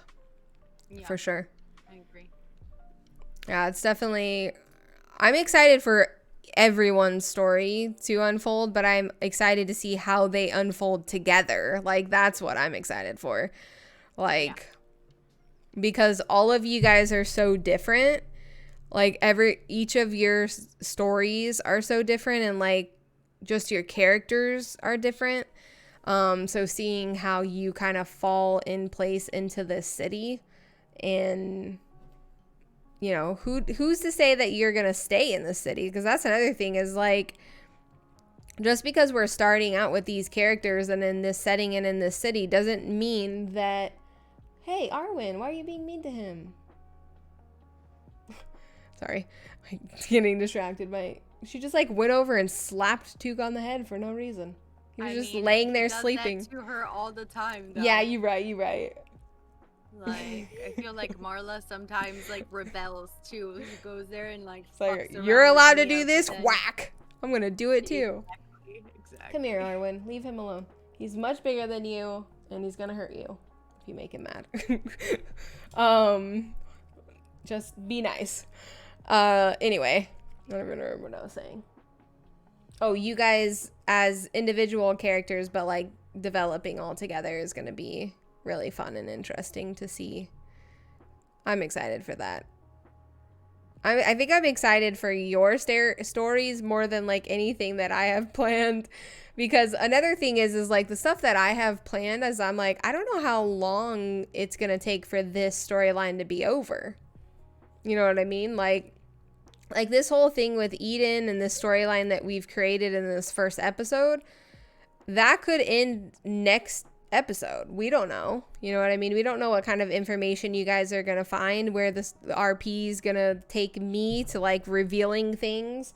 Like, we don't know. So the stuff that I have planned, yeah, I'm of course excited for, but it's like, it feels really like it could be really temporary, whereas like your stories are going to be developing the entire time. You know what I mean? Mm-hmm. True. Yeah. So the stuff I'm planning isn't necessarily going to be like that. And I don't see a lot of the things that I'm planning lasting the entire time. That's a long ass time to like drag something on, you know? Oh, yeah. So. But I mean, like, you know, as a storyteller, you can always like expend, like, you know, like this one vampire that might be like the antagonist for now. Mm-hmm. Like, maybe had, you know, ties with something even bigger that then can manifest another way. Right. You know, like, and again, it can be just that, and we could move to another completely different thing. Right. So, like, kind of know. branch off into different areas. Yeah, for sure. Yeah, there's definitely I have cat hair like all over my face. I was petting her and then I touched my nose. That was a bad idea. I think like the unique thing about being the storyteller is you see the overlap of stories a lot more than like as a character. Like, because I've done role playing before, but I've only ever played one character and I've only ever known my story. You know what I mean? Or bits and pieces of other characters' stories that I've interacted with, but I've never seen the big picture. I've never seen everything all at once. So as like the storytellers, like I'm seeing everything and I'm seeing like all of these overlaying things, and I'm sure this is going to just get more and more as we develop stories, but that's one thing that's exciting for me, is just like all of the potential to like have these little branch off storylines that impact each of you in different ways is kind of cool to see that, because I've never experienced that as a role player.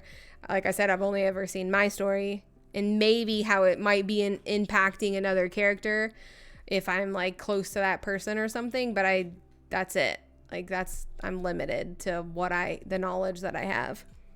Yeah. So it's exciting. Sorry, I thought you wanted to say something, Sparta.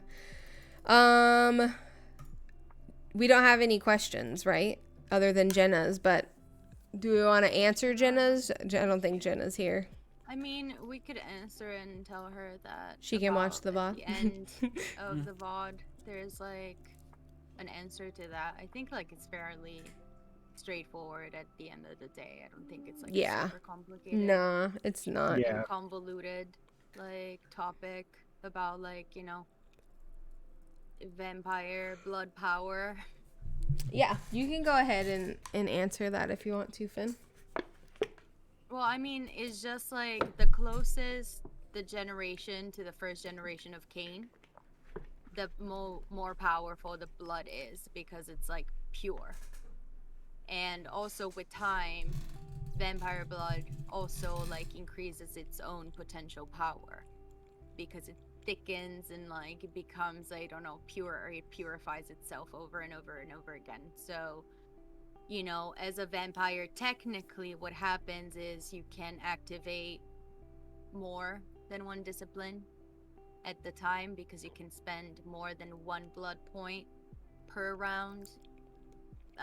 There's a lot of like technical like implications with like the usage of like disciplines and how much you can learn, how much you can use, how much you can like boost yourself up as far as like attributes and stuff like that. But this is very technical, but in an abstract way, like the older your blood as a vampire is, the more powerful you are in like this pyramid of like, you know, generations. That's what it is. So you start with first generation, which is Cain, and then his 13 children that then created the 13 original clans. And then that's the second generation, antediluvians, I think that's how they're called. And then they're like the Methuselahs, which is the third generation, to like I think the fifth or whatever. And then again, you get closer and closer and closer until like what happened with the Thin Bloods is like the generation and the blood, the vampirical blood, is so thinned out that they don't develop as like complete and full vampires. So that's kind of like the vibe of what it is. So my Eden has been embraced by a vampire that is very old and has a lot of power in his blood. So after he drained me as a human, he put and imbued my body with his powerful blood. So that's why, like, even if I'm a new vampire, I am technically more powerful already than like both Memzi's characters and Steve's character. Right. Because of the potency, not necessarily because of how long you've been a vampire. Yeah.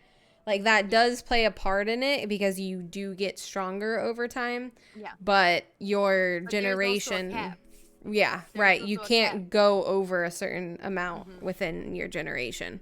Yeah. So it's not like you can become as strong as a second generation over time. That's not possible. Yeah. There's like limitation. There's like a limit. Yeah. It's only within like your generation. You can't Or be if stronger. you decide to do one of the worst things that a vampire True. can do, which is diablerie, which is when you suck an older vampire of an older generation dry. But that's like a sin. It's one of the worst sins that you can do. Yeah. It's like already killing another vampire is bad, but if you're killing another vampire by diablerie, if somebody finds out, you're dead for sure. Yeah. It's a big no. You don't want to be caught doing that. That's No. it's not the smartest way to go about getting more powerful. No. So most vampires wouldn't do that. It's just not something that would happen. Maybe some situations, but it's very risky. Yeah. Risky business. And probably very rare. Yeah, I think it would. It was utilized a lot more in the Sabbat because again they didn't really give a fuck in a lot of their paths, which instead of humanity they followed paths with different morals, like very fucking dark morals, where it's like nobody is fucking matters, like only you, like blah blah blah, so like all this kind of shit. And like some of those paths like are like you need to do what you need to do to gain power, so like that's like the main thing. And so like, you know, they would, I don't know, capture older vampires and diablerize them. That's why like they were so feared at a certain point, because they were crazy. They didn't give a fuck. They were a little crazy. Yeah. They didn't follow a very structure. They didn't follow any structure really. They just kind of, they're worse, like, because the anarchs are the anarchs remind me of them a lot, but not like to the degree, because I feel like they were like really just evil, like you said, like they're true evil. Yeah, but like anarchs, like there's some structure, there's some like people care, and like they're not just out of control and completely rebellious. They are more rebellious, obviously, than Camarilla, but they're not like gonna kill you for no good reason. It's not gonna happen in an anarch city necessarily. But those people were cray. Glad they don't really exist anymore. Could you imagine running a city like based out of that? Oh my god. Just, like everyone's killing each other. It's difficult to run a Sabbat campaign. I could imagine. Because it gets like boring if you're not good at it. Yeah. Oh, hello. That's not what I wanted to click on. True evil is like true evil characters, even like in D&D and stuff, they're like hard to play and make interesting. I can see that. Yeah. Yeah, it would be hard. Have like a true evil character. Well, I think, is there any last thoughts or comments from anyone? I can't wait till this Saturday. Me too. I'm really excited. Yep, same. So for anyone that's still around, if you haven't already, go follow Fenice's stream. We will be live on Saturday at 6 p.m. PST. And so 9 a.m. Eastern. Yes, we did, Jess. No, just a while ago. 9 p.m. Not a.m.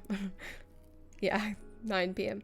Yeah, we just finished, so we can tell her that it's just at the tail end at the very end. Yeah, the like last 15 minutes, so she can get the info. Just wants to see that, but I mean, I'm gonna still like tell everybody because we cover a lot here, and we kind of like, I think it is like a good thing for people to come by and you know, check it out.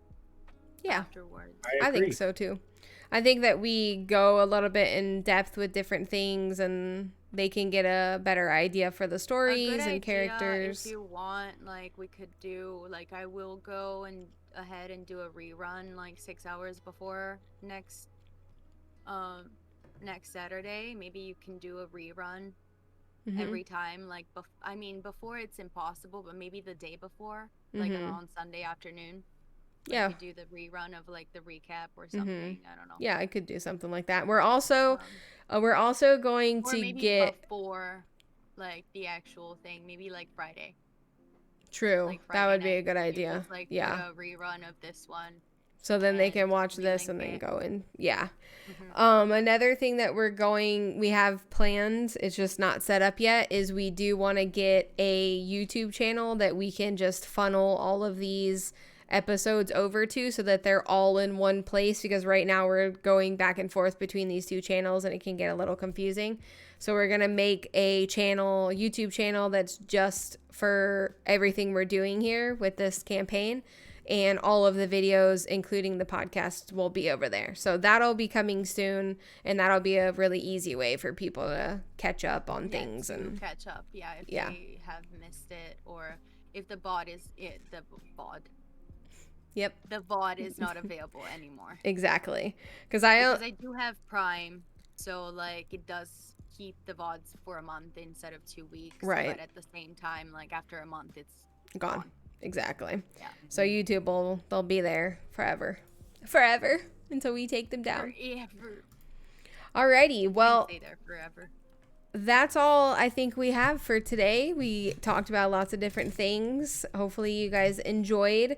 Come prepared to enjoy a good time of lots of fun role play. We also have a system on Fenice Stream where you can ask questions that will be addressed in the podcast. So if there's anything throughout the role play that comes up that you have a question about, you can submit your question, and then on the next episode of the podcast, we'll discuss it. So yeah, thanks for hanging out with us, and we'll see you guys on Saturday. Guys. Yo. Bye. Bye.